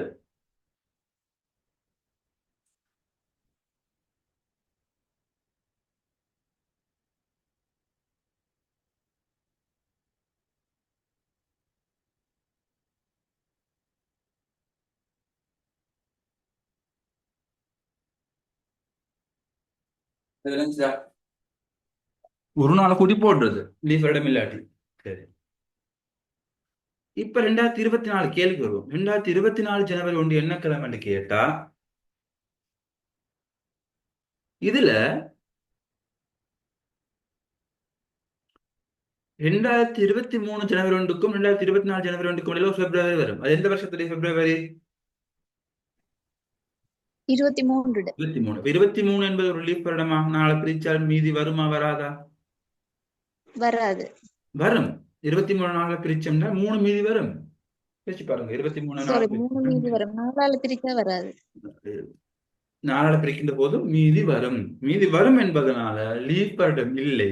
ஆகவே ஒரு நாளை கூட்டி போடுவோம். சரி, இப்ப இது இந்த கேள்வி வியாழக்கிழமை. சரி, இப்ப 2025 ஜனவரி 1 என்ன கிழமைன்னு கேட்கிறாங்க. அதுக்கு என்ன செய்யணும்? இப்போ நாம பார்ப்போம். இதுல இந்த 2க்கும் இடையில ஒரு பிப்ரவரி வரும். எந்த பிப்ரவரி?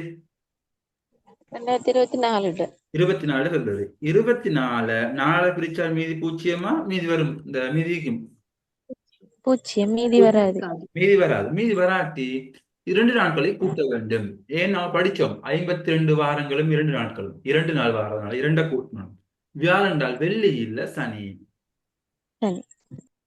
சரியா? இப்படித்தான் பார்க்கணும் இந்த கேள்விக்கு விட.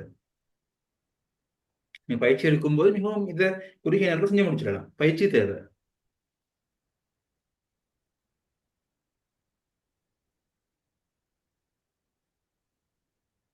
ஓகே, கைட்ஸ் சம்பந்தமாக நாங்கள் ஒரு வினாக்கள் மட்டும் பார்ப்போம். இப்ப நாங்க சொன்னோம் தொடர்பாடல் திறன் என்ற ஒரு பகுதி ஒன்று இருக்குதுன்னு சொன்னோம். இதுல இந்த கோப்பி தேளி என்ற ஒரு சோடி தரப்பட்டிருக்குது. இதுக்கிடையிலான தொடர்பு என்ன? நீங்க சொல்லுங்களேன். இது எப்படி பார்க்கறது? இல்ல இது என்ன தொடர்பு? கோபி தேயிலை இவற்றுக்கிடையிலான தொடர்பு என்ன?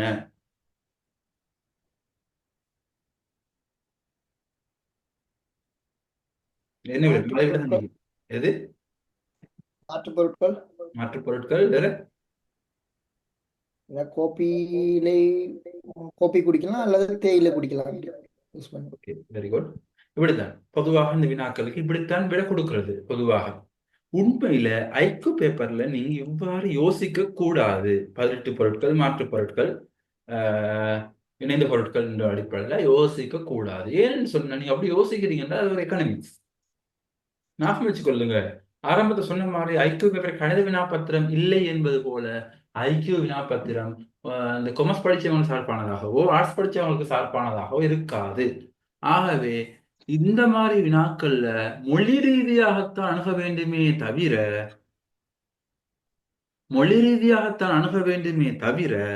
வேறு எந்த அடிப்படையிலும் பார்க்க கூடாது. ஆகவே இதுக்கு பொருத்தமான விட மேற்கூறிய எதுவும் என்று உண்மையில் இப்படி கேள்வி கேட்க மாட்டாங்க பரீட்சையில. இந்த கோப்பி தேயிலை என்று தரப்பட்டு அதுக்கு சம்பந்தப்பட்ட விடை எதுன்னு கேட்பாங்க. ஆகவே கோப்பிக்கும் தேயிலைக்கு நாங்க எப்படி பார்க்கணும் என்று சொன்னால், நீங்க கொமர்ஸ் சைட்லயோ சயின்ஸ் சைட்லயோ யோசிக்காம சும்மா எனக்கு தெரிஞ்ச கோப்பியும் தேயிலையுமே என்ன, கோப்பியில என்னத்தை கோப்பின்னு சொல்லும் போது அது ஒரு காய். கோப்பி இலையில சொன்னா கோப்பியில கோப்பிங்கிற ஒரு காய். தேயிலைன்னு நாங்க எதை சொல்றோம்? இலைய. ஒரு காயும் ஒரு இலையும் வரப்பட்ட விடை வர வேண்டும்.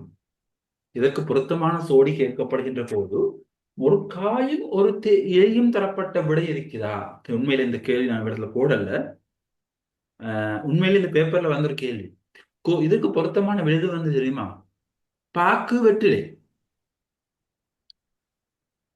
கோப்பி தேயிலைக்கு நான் கேள்வி கொண்டு வரல. ஆனாலும் விடைகள் வந்திருந்த விடைகள் எப்படி வந்திருந்தா சீனி கருப்பட்டி, பால் கோப்பி, பாக்கு தேயிலை, இன்னும் ஒரு விடை இருந்துச்சு. இந்த 3 விடைகள்லயும் எது சரியான விடை? சீனி கருப்பட்டி மாற்றுப்பொருள், பால் கோப்பி, பாக்கு தேயிலை, பாக்கு வெற்றிலை. பாக்கு வெற்றிலை தான் பொருத்தமான விடை. காயினமும் ஒரு இலையினமும் வந்த விடையாக வர வேண்டும். இவ்வாறுதான் இந்த வினாவை நாம் அணுக வேண்டும். சரி, இப்ப தூண்டில் இலை இதுக்கு சொல்லுங்க பார்ப்போம். இது ரெண்டுக்கும் உள்ள தொடர்பு என்ன?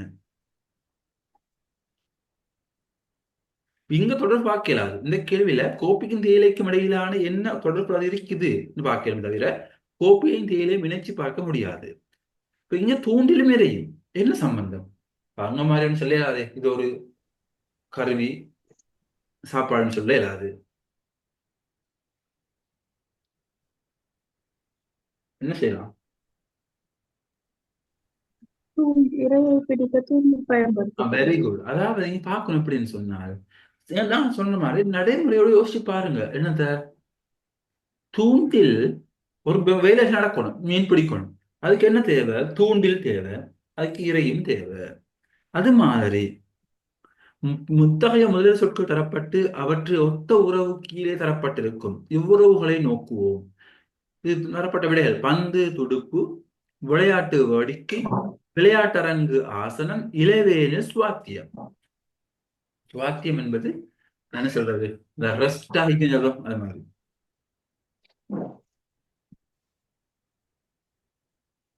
விட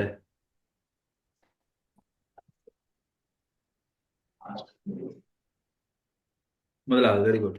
மீன்பிடிப்பதற்கு தூண்டிலும் இறையும் அவசியப்படுவது போல விளையாடுவதற்கு, கிரிக்கெட் விளையாடுவதற்கு பந்தும் துடுப்பும் அவசியம். சரியா? நாங்க உண்மையில இந்த பகுதிக்கு தொடர்பாளர் திறன் மொழி தொடர்பு பகுதி இருக்குது. இது உண்மையில நாங்க ஒரு கிளாஸ்ல ஒரு கிட்டத்தட்ட ஒரு ஃபுல் கிளாஸ் எடுக்கலாம். அவ்வளவு விஷயங்கள் பார்க்க வேண்டியிருக்குது.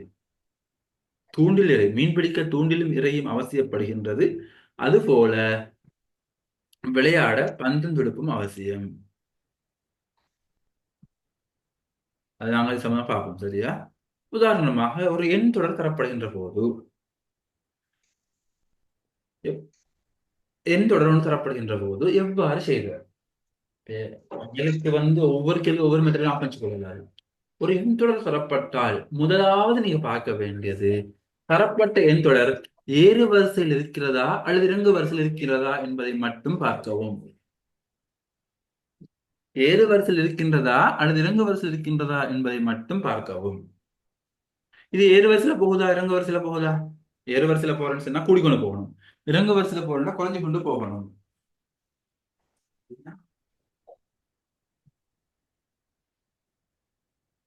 இது ஏறு வரிசையில போகுதா இறங்கு வரிசையில போகுதா? இலக்கங்கள் குறைஞ்சு கொண்டு போறதுனால இறங்கு வரிசை தொடர். இறங்கு வரிசை என்பது அது இறங்கு வரிசை என்பது இலக்கங்கள் குறைஞ்சு கொண்டு போறது. ஆக இது ஒரு இறங்கு வரிசை தொடர். ஒரு எண் தொடர் ஏறு வரிசையிலோ அல்லது இறங்கு வரிசையிலோ இருக்குமாக இருந்தால் அடுத்து வரும் இரண்டு எண்களுக்கு இடையிலான வித்தியாசத்தை பார்த்து செய்யவும். ஆகவே 109க்கும் 74க்கும் வித்தியாசம் 35. வித்தியாசம் பார்க்கறது எப்படி? பெரிய இலக்கத்திலிருந்து சிறிய இலக்கத்தை கழிச்சு போடுறது வித்தியாசம். 74க்கும் 46க்கும் வித்தியாசம் 28. நீங்களும் கேள்விகள் செய்யும் போது இவ்வாறே அம்புக்குறிகளை பாவித்து செய்யவும். 46க்கும் 25க்கும் வித்தியாசம் 21. ஆகவே பாருங்க வித்தியாசம் எப்படி போகுது? 35, 28, 21. 7 7 குறையுது. அடுத்த 7 குறைஞ்சால்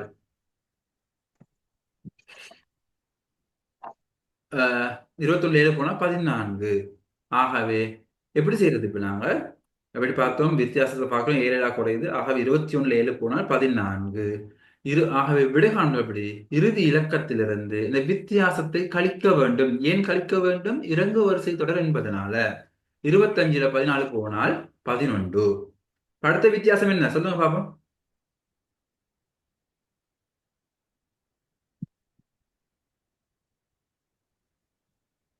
அடுத்த வித்தியாசம் என்ன? வித்தியாசம் 7 4 விடு. ஓகே 7. ஆகவே வித்தியாசம் 14ல 7 போனால் 7. விடை எப்படி வரும்? 11ல 7 போனால் 4. சரியா? ஆகவே ஒரு இன்ட்ரோ தரப்படுமாக இருந்தால் முதலாவது நீங்க பார்க்க வேண்டியது ஏறு வரிசையில் இருக்கிறதா அல்லது இறங்கு வரிசையில் இருக்கிறதா என்பதை மட்டும் பார்க்கவும்.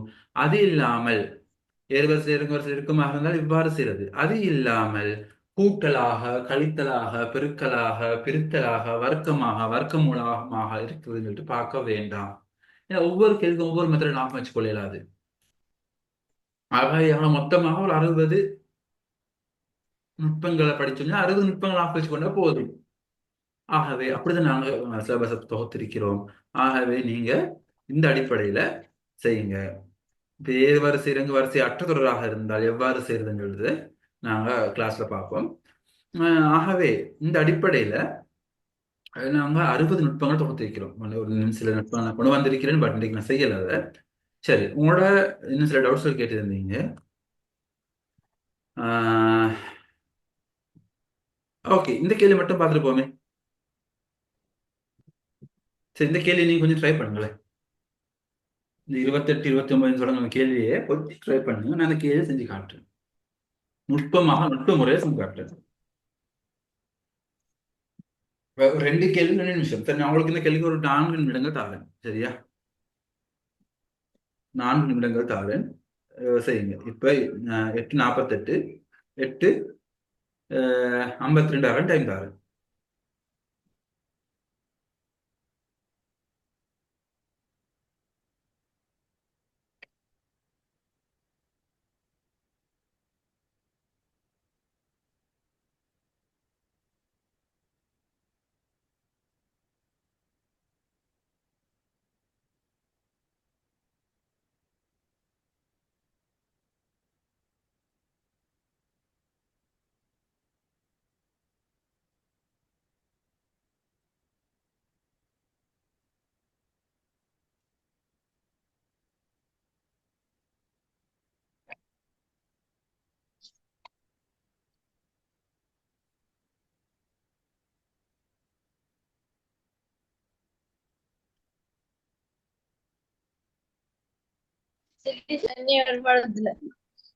சரி,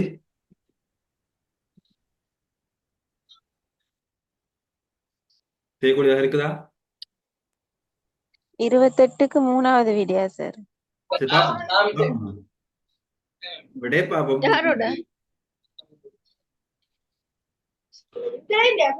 ஸ்வீட் வாங்கிட்டு ஒரு ஹார்ட் கார்டு பாக்க இது சரி, ஸ்கிரீன் விளங்குதில்ல சார். ஸ்கிரீன் விளங்குது இல்லையா? ரைட்.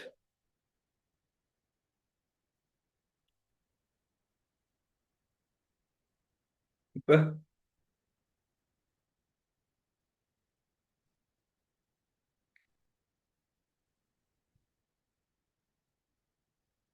ஓகே, பாருங்க விளங்குதா ஸ்கிரீன்?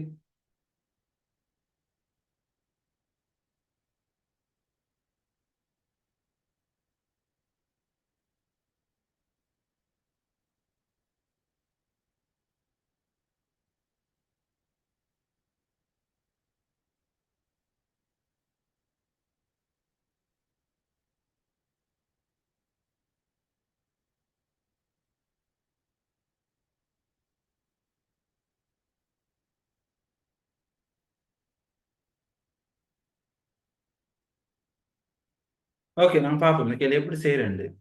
எப்படி இலகுவாக செய்யறேன்னு சொன்னால் என்ன கேள்வி?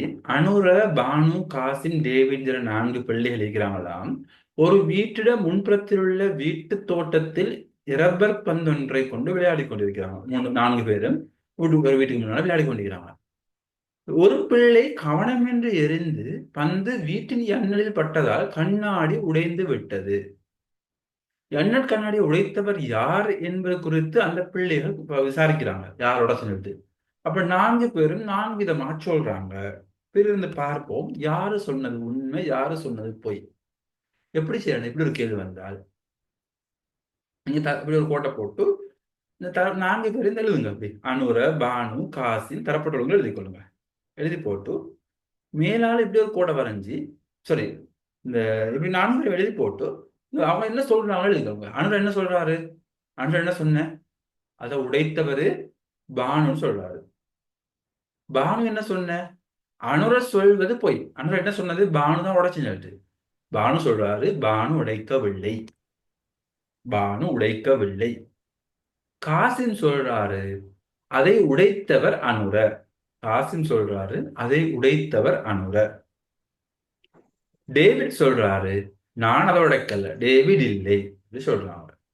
சரி, இப்ப நான் யாரு உடைச்சுன்னு கண்டுபிடிக்கிறதுக்கான வழி என்னன்னு சொன்னால், இவ்வாறு மேலால தரப்பட்ட 4 பேர்களை இவ்வாறு ஒரு கோட்டை போட்டு எழுதி கொள்ளுங்க. இப்ப பார்ப்போம் அனுர உடைத்திருப்பதற்கான வாய்ப்புகள். இந்த அனுர உடைத்திருப்பதற்கான வாய்ப்புகள். அனுரவின் கூற்றுப்படி அனுர உடைத்திருக்க இயலாது. ஆனால் பானுவின் கூற்றுப்படி பானு இல்லை என்கின்ற சந்தர்ப்பத்திலே அனுர உடைத்திருக்கலாம். பானு இல்லை என்கின்ற சந்தர்ப்பத்திலே அனுர உடைத்திருக்கலாம். காசிமின் கூற்றுப்படி அனுர உடைத்திருக்கலாம். டேவிட் கூற்றுப்படி டேவிட் இல்லை என்பதனால அங்கேயும் அனுர உடைத்திருக்கலாம். இது விளங்கிச்சுதா? அனுர உடைத்திருக்கேன். இப்ப அனுரவின் கூற்றுப்படி உடைத்திருக்கலாது. பானுவின் கூற்றுப்படி, காசிமின் கூற்றுப்படி, டேவிடின் கூற்றுப்படி அனுர உடைத்திருப்பதற்கான வாய்ப்புகள் இருக்கிறது. விளங்கிச்சுதா? இது விளங்கிச்சுதா? ஒரு பார்ட் அனுர உடைத்திருப்பதற்கான வாய்ப்புகள். எஸ் ஓ நோ? விளங்கிச்சுதா இல்லையா? ஓம் சார், விளங்கிட்டு. இப்ப பார்ப்போம் பானு உடைத்திருப்பதற்கான வாய்ப்புகள். அனுரவின் கூற்றுப்படி பானு உடைத்திருக்கலாம். பானுவின் கூற்றுப்படி பானு உடைத்திருக்க இயலாம். இந்த பானு இல்லை சொல்லியாச்சு. காசிமின் கூற்றுப்படியும் பானு உடைத்திருக்க முடியாது. ஏனென்றால் காசிமின் கூற்றுப்படி அனுரதான் உடைத்திருக்க வேண்டும். டேவிடின் கூற்றுப்படி பானு உடைத்திருக்கலாமா, உடைத்திருக்க முடியாதா? உடைத்திருக்கலாம். உடைத்திருக்கலாம். டேவிட் இல்லை என்பதனால பானு உடைத்திருக்கலாம். காசிமின் உடைத்திருப்பதற்கான வாய்ப்புகளை பார்ப்போம். காசிமின் கூற்றுப்படி, காசிம் உடைத்திருப்பதற்கான வாய்ப்புகள். அனுரவின் கூற்றுப்படி பானுதான் உடைத்திருக்கணும், காசிம் உடைத்திருக்கலாம். பானுவின் கூற்றுப்படி பானு இல்லை என்கின்ற சந்தர்ப்பத்திலே காசிம் உடைத்திருக்கலாம். காசிமின் கூற்றுப்படி அனுர உடைத்திருக்கணும், அப்ப காசிம் உடைத்திருக்க முடியாது. டேவிடின் கூற்றுப்படி டேவிட் இல்லை என்கின்ற சந்தர்ப்பத்திலே காசிம் உடைத்திருக்கலாம். சரி, டேவிட் எப்ப உடைச்சிருப்பாரு? அனுரவின் கூற்றுப்படி பானு உடைத்திருக்கணும், டேவிட் இல்ல. பானுவின் கூற்றுப்படி பானு இல்லை என்கின்ற சந்தர்ப்பத்திலே டேவிட் உடைத்திருக்கலாம். காசிமின் கூற்றுப்படி அனுதான் உடைத்திருக்கணும். ஆகவே அங்கேயும் டேவிட் உடைக்க இயலாது. டேவிடின் கூற்றுப்படி டேவிட் இல்லை என்கின்ற சந்தர்ப்பத்திலையும் டேவிட் உடைத்திருக்க முடியாது. ஆகவே டேவிட் உடைத்திருக்கக்கூடிய ஒரே ஒரு சந்தர்ப்பம் பானு சொன்ன பிரகாரம். சரியா? எல்லாம் விளங்குச்சுதா? அது சம்பந்தமா டிஸ்கஸ் பண்ணுவோம். சார் சரியா? பிறகு இப்ப இதை வச்சுக்கொண்டு இப்ப இந்த சாட்டை மட்டும் வச்சுக்கொண்டுதான் நாங்கள் எழுதணும். பிள்ளைகள் ஒருவர் மாத்திரம் உண்மை சொல்வாராக இருந்தால் ஒரு ஆள் தான் உண்மை சொல்லிக்கணும். ஜன்னட் கண்ணாடி உடைத்தவர் யார்? அவர் ஒரு சரி யாருக்கு வந்தீங்கன்னு பார்த்தா சரி, ஒரு சரி யாருக்கு வந்தீங்குது? ஒரு சரி வந்தீங்குது டேவிடுக்கு மட்டும்தான் வந்தீங்குது. ஆகவே பிள்ளைகள் ஒருவர் மாத்திரம் உண்மை கூறுகின்றார் என்றால் ஜன்னல் கண்ணாடியை உடைத்தவர் டேவிட். ஓகேயா? ஜன்னல் கண்ணாடி உடைத்தவர் டேவிட். யாரோ பேர சொன்னீங்க டேவிட்.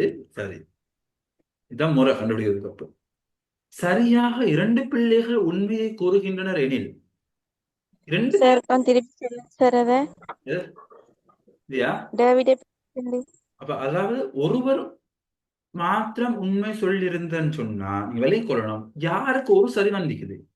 இப்ப டேவிடுக்கு ஒரு சரி, காசிமுக்கு 2 சரி வந்திக்குது, பானுக்கு 2 சரி வந்திக்குது, அனுரைக்கு 3 சரி வந்திக்குது. ஒரு சரி யாருக்கு வந்திக்குது? ஒருவர் தான் உண்மை ஒருவர் மாத்திரம் உண்மை சொல்லிக்கல. யார் அது? ஒரு சரி யாருக்கு வந்திக்குது? டேவிட். என்ன சொல்றா? ஒருவர் மாத்திரம் பானு மாத்திரம் தான் உண்மை சொல்லிக்கிறாரு. பானு மாத்திரம் தான் உண்மை சொல்லிக்கிறாரு. என்னத்தண்டு அதை உடைச்சது பானு இல்லைன்னு சொன்ன விஷயம் மட்டும்தான் உண்மை. அதன் அடிப்படையில டேவிட் தான் அதை உடைச்சிருக்கிறாரு.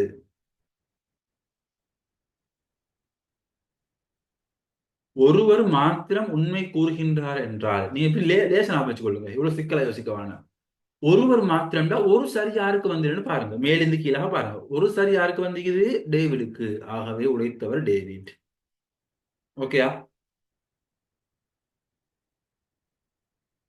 கிளியரா இது? ஓகே. 2 பிள்ளைகள் சரியாக 2 பிள்ளைகள் அல்ல, 2 பிள்ளைகள் மாத்திரம் உண்மை கூறுகிறார்கள் என்றால் ஜன்னல் கண்ணாடி உடைத்தவர் யாருக்கு 2 சரி வந்திக்குது? காசிமுக்கும் 2 சரிதான் வந்திக்குது, பானுக்கும் 2 சரிதான் வந்திக்குது. அப்ப 2 பேரும் வரணும். 2 பேர் உள்ள விடைக்குதா? எஸ் இருக்குது. பானு அல்லது காசிம். பானு அல்லது காசிம். பானு அல்லது காசிம். சரியா?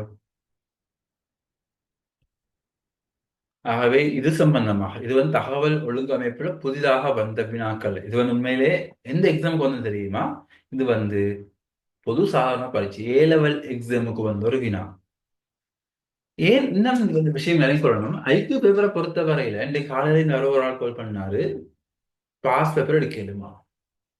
நீங்க மொழித்திறன் பாஸ் பேப்பர் எடுத்தாலும் ஐக்யூ பாஸ் பேப்பர் இப்ப புதிய பேப்பர்ஸ் எடுக்க இயலாது. பரீட்சை திணைக்களம் ஐக்யூ பேப்பரை வெளியிடுவதை நிறுத்தி விட்டார்கள். ஐக்யூ பேப்பர் வெளியிடுறது 2 பரீட்சைகளுக்குத்தான்.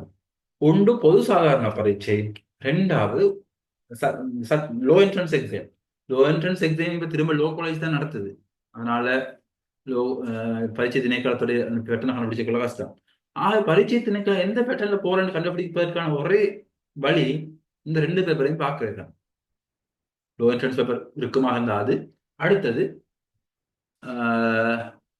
பொது சாதாரண பரீட்சை. சரியா? ஓகே, நாங்க அடுத்த பாதையில பிறகு நான் வகுப்புல பார்ப்போம். உண்மையில அட்வான்ஸ் லெவல்ல வரதானே சார்? எது அட்வான்ஸ் லெவல்ல வரது நீங்க சொல்றது பொது இந்த பரீட்சை. S S comment general test advance லெவலுக்கு வருது. அந்த பேப்பர் லோ என்ட்ரன்ஸ் பேப்பர் தான் பேட்டர்ன் அவங்களுக்கு வெளியே வருது. இந்த பேட்டர்ன் தான் இப்ப கேள்வி வரும்னு சொல்லுது பாக்குறதுக்கு. அல்ல பொது சாதாரண பரீட்சை எல்லா பகுதியும் இந்த உயர்கோட்டை பரீட்சைக்கு வரது இல்லை. இது ஒரு சில வினாக்கள் தொகுத்தெடுக்கலாம் அதுல இருந்து. சரி, இதுல நீங்க குரூப்ல ஜாயின்ட் ஆகணும்னு சொல்லியிருந்தீங்க.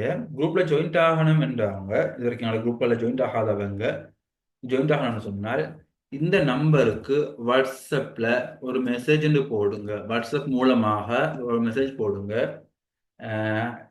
குரூப் லைட் பண்ண சொல்லிட்டு ஒரு மெசேஜ் போடுங்களேன். நான் இப்ப உங்களை குரூப் லைட் பண்ணிடுறேன். இந்த மெசேஜ் போடுங்க. அடுத்தது, எங்களுக்கு இந்த வகுப்புகளை நாங்க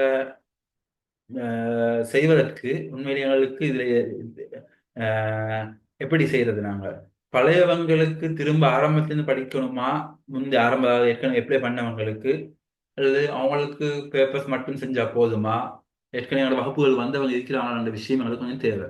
ஆகவே அது சம்பந்தமான விவரங்களை எடுத்துத்தான் நாங்க வகுப்போடு எப்படி செய்யறங்கிற முடிவுக்கு வரலாம். உண்மையிலே இன்றைக்கான வகுப்புகள் சில நேரங்கள் சில பேருக்கு கொஞ்சம் ஃபாஸ்ட் மாதிரி இருக்கலாம். ஆனால் உண்மையிலே என்னோட வகுப்புகள் இதை விட ஸ்லோவாக போகும். என்னோட யூடியூப் பக்கத்துல போய் பார்த்தீங்கன்னா உங்களுக்கு விளங்கும்.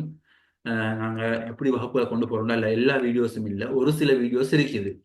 பார்த்து சக்சஸ் யூடியூப் பக்கத்துல சில வீடியோஸ் இருக்குது, பார்க்கலாம். ஆகவே என்ன செய்யுங்கன்னு சொன்னால், இன்னைக்கு கிளாஸ் வந்தவங்க தயவு செஞ்சு ஒரு நாளைக்கு இதே வாட்ஸ்அப் நம்பருக்கு ஒரு மெசேஜ் போடுங்க. அப்படி இதே வாட்ஸ்அப் நம்பருக்கு ஒரு மெசேஜ் போடுங்க. நீங்க 2019ஆம் ஆண்டு 2020ஆம் ஆண்டு அப்ளை பண்ணவங்களாக இருந்தால் 2020 என்றும், புதிதாக அப்ளை பண்ண போறவங்கன்னு சொன்னா 2025 சொல்லிட்டு ஒரு மெசேஜை போடுங்க. 2020 போடுறவங்க மென்ஷன் பண்ணுங்க, உங்களுக்கு ஃபுல் கோர்ஸையும் நாங்கள் செய்வோம்னு சொன்னா ஃபுல், அல்லது பேப்பர் மட்டும் செய்வோம், நாங்கள் முந்தி படிச்சிருக்கிறோம், பேப்பர் மட்டும் செஞ்சா போதும்னு சொல்றவங்க பேப்பர்னு போடுங்க. இந்த ரெண்டு விஷயத்தையும் போடுங்க. நாங்கள் அதுக்கு பிறகு வகுப்புகள் சம்பந்தமாகவும் கட்டணங்கள் சம்பந்தமாகவும் உங்களுக்கு வாட்ஸ்அப் குழுமத்தில் அறிவிப்போம். பொதுவாக என்னோட வகுப்புக்கான கட்டணங்கள் வந்து மிகவும் குறைவான கட்டணம் தான் எடுப்போம். அனுபவம் உள்ள ஆசிரியர்களை கொண்டு நாங்கள் செய்வோம். இந்த கட்டணம் வந்து ஒரு 12 வகுப்புகள் மாதிரி செய்தால் போதும் நாங்கள் கருதுகிறோம். நாங்கள் இன்னும் சிறுமாட பேசி போட்டு உங்களுடைய கருத்துக்களை கருத்தில் கொண்டு செய்வோம். நாங்கள் பொதுவாக ஆசிரியர் போட்டி பரீட்சைக்கெல்லாம் ஐக்கியூ வகுப்புகள் 11 அல்லது 12 வகுப்புகள் செய்வது ஐக்கியூ மட்டும். இப்போ உங்களை பொறுத்தவரையில ஒரு 8 அல்லது 9 வகுப்புகள் செய்தால் போதும் என்று நான் கருதுகிறோம். உங்களுக்கு சிலபஸ் ஆரம்பத்தில் சொன்ன மாதிரி சிலபஸ் கொஞ்சம் குறைவாக இருப்பதனால, அப்படி இல்லை உங்க எல்லாருக்கும் விருப்பம் நாங்கள் முழுமையாக இல்லை முழுமையாக செஞ்சிருவோம், நாங்கள் என்ன எக்ஸாம் வந்தாலும் ஃபேஸ் பண்ணணும் அப்படின்னு சொல்றவங்களுக்கு இருந்தால் நாங்கள் 12 வகுப்புகளில் முழுமையாக எங்களுக்கு செய்யலாம்.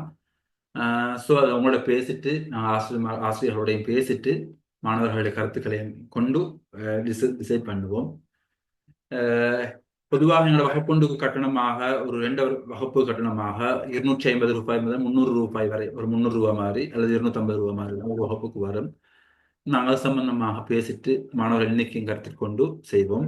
ஆரம்பத்தில் சொன்ன மாதிரி மொழித்திறனுக்கு மாணவர்களோட எண்ணிக்கையை பொறுத்து ஆசிரியர்களோட பேசிட்டு நாங்கள் முடிவெடுப்போம். ஸோ என்னோட வகுப்புகள் வந்து உண்மையில இன்னைக்கு வகுப்புக்கு ஏன் நாள் குறைவுன்னு தெரியுமா?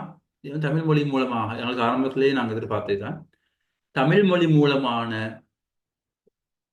பரீட்சார்த்திகள்ல காணப்பட்ட ஒரு பெரிய பிரச்சனைன்னு சொன்னால், அப்ளிகேஷன் வந்து எக்ஸாம் டேட் கிட்டவாகும் வரைக்கும் இந்த வகுப்புகளுக்கு வாரவங்க இல்லை, வகுப்புக்கு போறது இல்லை, கடைசி கட்டலாம் ரெடியாக பார்க்கறது. ஆகவே இது உண்மையில கஷ்டம். போட்டி பரீட்சை சொல்லிக்கிறாங்க தானே, பாருங்க நான் சொன்னேன் கடந்த காலங்கள் 1 லட்சத்துக்கு மேற்பட்டவங்க இந்த விண்ணப்பிக்கிறாங்க. அப்ப இந்த மாதிரி 7000 வேகன்சின்னு சொல்லும் போது பெரிய எண்ணிக்கையில அப்ளை பண்ணுவாங்க. ஏன்னா 5 வருஷம் கோல் பண்ணல. சில நேரங்கள்ல நான் நினைக்கிறேன், சில நேரங்கள்ல இந்த ஏஜ் லிமிட் 30 சொன்னதும் கூட கூடலாம். ஏன்னா 5 வருஷம் கோல் பண்ணாததுனால சில பேருக்கு அது வந்து அங்க ஒரு என்ன சொல்றது, இந்த சான்ஸ் குறைவாக இருக்குது. அதாவது போன 2 வருஷம் அடுத்த வருஷம் 2020 கோல் பண்ண போல 2021 கோல் பண்ணா போடுவோம்னு சொல்லிட்டு இருந்தவங்களுக்கு இப்ப போடலாம் போகும். ஏன்னா அந்த டைம் 29 வயசு இருந்தவருக்கு இப்ப போடலாம் போகும். ஆகவே ஒரு சில நேரங்கள்ல கொஞ்சம் ஏஜ் லிமிட்டை கூட்டி குறைக்க வாய்ப்புகள் இருக்குது. ஸோ அப்படி கூட்டுகின்ற போது இன்னும் போட்டி கூடும். ஸோ இந்த தமிழ் மொழி மூலமானதுல வந்து இந்த வகுப்புகளுக்கு முகம் கொடுக்கிறவா ஃபேஸ் பண்றதுக்கு வந்து கடைசி இடத்துல தான் தயாராக போறேன். அதுதான் காரணம். ஆகவே கிளாஸ் நாங்கள் எப்படி செய்வோம்? இப்போதே ஆரம்பிப்போமா? நீங்க தான் சொல்லணும். அதை இப்போதே ஆரம்பிப்போமா அல்லது கொஞ்சம் டைம் விட்டு ஆரம்பிப்போமா? இந்த விஷயத்த நீங்க தான் சொல்லணும். அடுத்தது நாங்க வார வீக் குட்டு அடுத்த வீக்ல நோன்பு ஸ்டார்ட் ஆகிறதுனால இந்த ஈவினிங் ஹவர்ஸ்ல கிளாஸஸ் போட கஷ்டம்.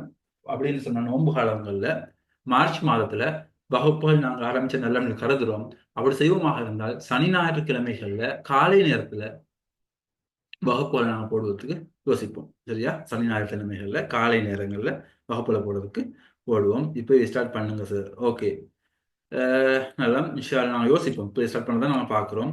இது சம்பந்தமாக கட்டண விவரங்களோட முழுமையான கிளாஸ் விவரத்தை நாங்கள் வாட்ஸ்அப் மூலமாக உங்களுக்கு அறிவிக்கிறோம். வேற சில தெரிஞ்சு கொள்ளணுமா? எப்படி இந்த நுட்பங்கள் பத்தி கொஞ்சம் லேசான ஐடியா தந்திக்கிறோம். லேசா எப்படி உங்களுக்கு?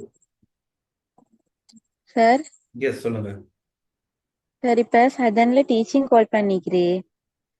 எஸ், ப்ரொவின்ஸ்ல டீச்சிங் கால் பண்ணிக்கிறேன். இப்ப நாங்க அந்த எக்ஸாமுக்கும் சதன்ல இருக்கிற பிள்ளைகள் ப்ரிப்பேர் ஆகணும். இப்ப அதோட இப்ப இதுவும் கிட்ட கிட்ட கொஞ்சம் நெருங்கி கொண்டு இருக்கிறதால எல்லாத்துக்கும் சேர்த்து இந்த படிக்கிறதுக்குரிய ஐடியா இருக்கிற பிள்ளைகளுக்கு அந்த ஒரு எஸ், சஜஷன் சொல்லலுமா? எஸ். ஓகே. அதாவது இப்போ டீச்சிங் எக்ஸாம் பொறுத்த வரையில 2 சப்ஜெக்ட் அவங்களுக்கு. ஒன்று இந்த ஐக்யூ, இதே ஐக்யூ நான் சொன்னேன் ஆரம்பத்தில் சொன்ன மாதிரி ஐக்யூ. அடுத்தது கல்வி தொடர்பான பொது அறிவு. கல்வி தொடர்பான சதன் ஃப்ரெண்ட்ஸுக்கு வந்து கல்வி தொடர்பான பொது அறிவு, ஆசிரியர் துறையோடு சம்பந்தப்பட்ட பொது அறிவு. ஸோ நீங்க ஐக்யூ வந்து முழுமையாக படிச்சீங்கன்னு சொன்னா அவங்க 2 எக்ஸாமையும் கவர் பண்ணலாம். ரெண்டாவது, இப்போ கல்வி தொடர்பான பொது அறிவுக்கு வந்து நீங்க கொஞ்சம் இப்போதே ரெடியாக தொடங்கணும். அப்ளிகேஷன் கால் பண்ணிக்கிறாங்களே. அடுத்தது, நான் ஆரம்பத்தில் சொன்ன மாதிரி என்னோட வகுப்புகளுக்கு பதிவு செய்யக்கூடிய எல்லோருக்கும் ஐக்கியுடைய 61 அல்லது 62 நுட்பங்களை கொண்ட அந்த புத்தகம், இலகு நுட்ப வழிகாட்டல் புத்தகம் உங்களுக்கு அனுப்பி வைக்கப்படும். ஏன்னா 60 நுட்பங்கள் தான் புத்தகத்தில் இருக்கிறது. நான் சொன்ன மாதிரி புதிதாக இணைக்கப்பட்ட தகவல் ஒழுங்கமைப்பு பகுதியும் இன்னும் ஒரு சில நுட்பங்களையும் இணைத்து நாங்கள் உங்களுக்கு அந்த புத்தகத்தை அனுப்பி வைப்போம். ஸோ அதை நீங்க பெற்று முழுமையாக பயன்பெறலாம். நான் கிளாஸ்லையும் அதைத்தான் டிஸ்கஸ் பண்ணுவோம். டீச்சிங் ஓ சரி, இப்ப அந்த மார்ச்ல தொடங்க. படிச்சுன்னு சொன்னா போதுமானதாக இருக்கும். மைக்கு என்னது? ஓகே சார், இப்ப நீங்க மார்ச்ல தொடங்குற கிளாஸ் மட்டும் அட்டென்ட் பண்ணினா போதுமா? டீச்சிங் எக்ஸாமுக்கும் சேர்த்து நீங்க அதெல்லாம் கவர் பண்ணி நீங்க படிச்சு தர? Yes, yes. அதனால தான் நான் யோசிக்கிறோம். இந்த இப்போ எங்களுக்கு 8 அல்லது 9 கிளாஸ் இல்லாமல் அவங்களுக்கு 12 கிளாஸ் செஞ்சு முடிச்சிட்டோம்னு சொன்னா உண்மையிலே மிகவும் பிரயோசனமானதாக இருக்கும். எல்லா பரீட்சைகளுக்கும் முகம் கொடுக்கக்கூடியதாகவும் இருக்கும். அப்படி இல்லைன்னு சொன்னா என்ன செய்யலாம்? எங்களுக்கு எம்எஸ்ஓ உள்ளவங்களோட சேர்த்தே போறது, அந்த படிச்சு போட்டு மேலதிகமாக இன்னும் ஒரு 2 வகுப்புகளை டீச்சிங் உள்ளவங்களுக்கு வேறையாக செய்யறது, இப்படியும் செய்யலாம். சரியா? ஆகவே நீங்க என்ன செய்யுங்க, இன்றைக்கு வகுப்புக்கு வந்ததுல நீங்க டீச்சிங் எக்ஸாமுக்கும் எத்தனை பேர் இருக்கிறீங்க பண்ணுங்க. எப்படி போடுங்க? எஸ்பி டீச்சிங் போடுங்க. அப்ப எங்களுக்கு விளங்கும் எப்படி கொண்டு போறீங்க. டீச்சிங் எக்ஸாம் கூடுதலாக இருப்பீங்கன்னு சொன்னா வெயிட் பண்ண வெயிட் டீச்சிங் எக்ஸாமுக்குள்ள கூடுதலாக இருப்பீங்கன்னு சொன்னா அதுக்கேற்ற மாதிரி கொண்டு போக மேலும் சொல்லுங்க. சார் கிளாஸ் வந்து எங்களுக்கு இந்த டைமுக்கு கண்டினியூஸா கொண்டு போக இயலுமா சார்? மார்னிங் டைம் கொஞ்சம் கஷ்டம் சார். அதான் நோம்புல இந்த டைம் கஷ்டமே, அதனால தான் நான் யோசிச்சேன். நோம்பு காலத்துல ஈவினிங் ஹவர்ஸ்ல கொஞ்சம் கஷ்டமாக இருப்பதனால தான். சண்டேனா ஓகே சார், வீக் டேஸ்ல தான். சாட்டர்டே வீக் டேஸ் போட மாட்டோம். சாட்டர்டே தான் சார் கொஞ்சம் இஷ்யூ ஆகும். Sunday okay sir. அதான் ஓகே, பாப்போம். சரி, எப்படி இருந்தாலும் இப்படித்தான். நான் கிளாஸஸ் போடும்போது ஒரு 2 நாள் செஞ்சா தான் எங்களுக்கு இலகுவாக கொண்டு போகக்கூடியதாக இருக்கும். பார்ப்போம், சண்டே போடுவோம், சாட்டர்டே பார்ப்போம். என்ன சரி. அடுத்தது, எங்களோட வகுப்புகள்ல ஒவ்வொரு நாளும் வகுப்பு முடிய உங்களுக்கு வகுப்புகளுடைய வீடியோ ரெக்கார்டிங்ஸ் வழங்கப்படும். முழுமையாக கிளாஸுடைய ரெக்கார்டிங்ஸ் வழங்கப்படும். என்ன சரி, டவுட்ஸ் இருக்கின்ற போது அதை பார்த்துட்டு எங்கள்கிட்ட கேட்கலாம். டவுட்ஸ் இருந்தால் கேட்கலாம். சரியா? உங்களுக்கு இன்னைக்கு நாளைய தினம் அல்லது இந்த வாரத்துக்குள்ளால கிளாஸுடைய விவரங்கள் முழுமையாக உங்களுக்கு அனுப்பி வைக்கப்படும். அதை பார்த்துட்டு நீங்க எங்களுக்கு ஒரு ரெஜிஸ்டர் பண்ணுங்க கிளாஸுக்கு. அதுக்கு பிறகு கிளாஸை கண்டினியூ பண்ணலாம். முதலாவது ஐக்யூ ஸ்டார்ட் பண்ணுவோம். அதுக்கு பிறகு அடுத்த மொழித்திறன். ஏன்னா ஆரம்பத்தில் சொன்ன மாதிரி இதுல நீங்க 8 கிளாஸ் செஞ்சீங்கன்னா ஒரு 3 கிளாஸ் அல்லது 4 கிளாஸ் செஞ்சா போதும் முழுமையாக. ஸோ அந்த அடிப்படையில் நாங்கள் கிளாஸை கொண்டு போவோம். வேற என்ன சரி இருக்குதா? ரெடி முடிச்சு கொள்வோமா?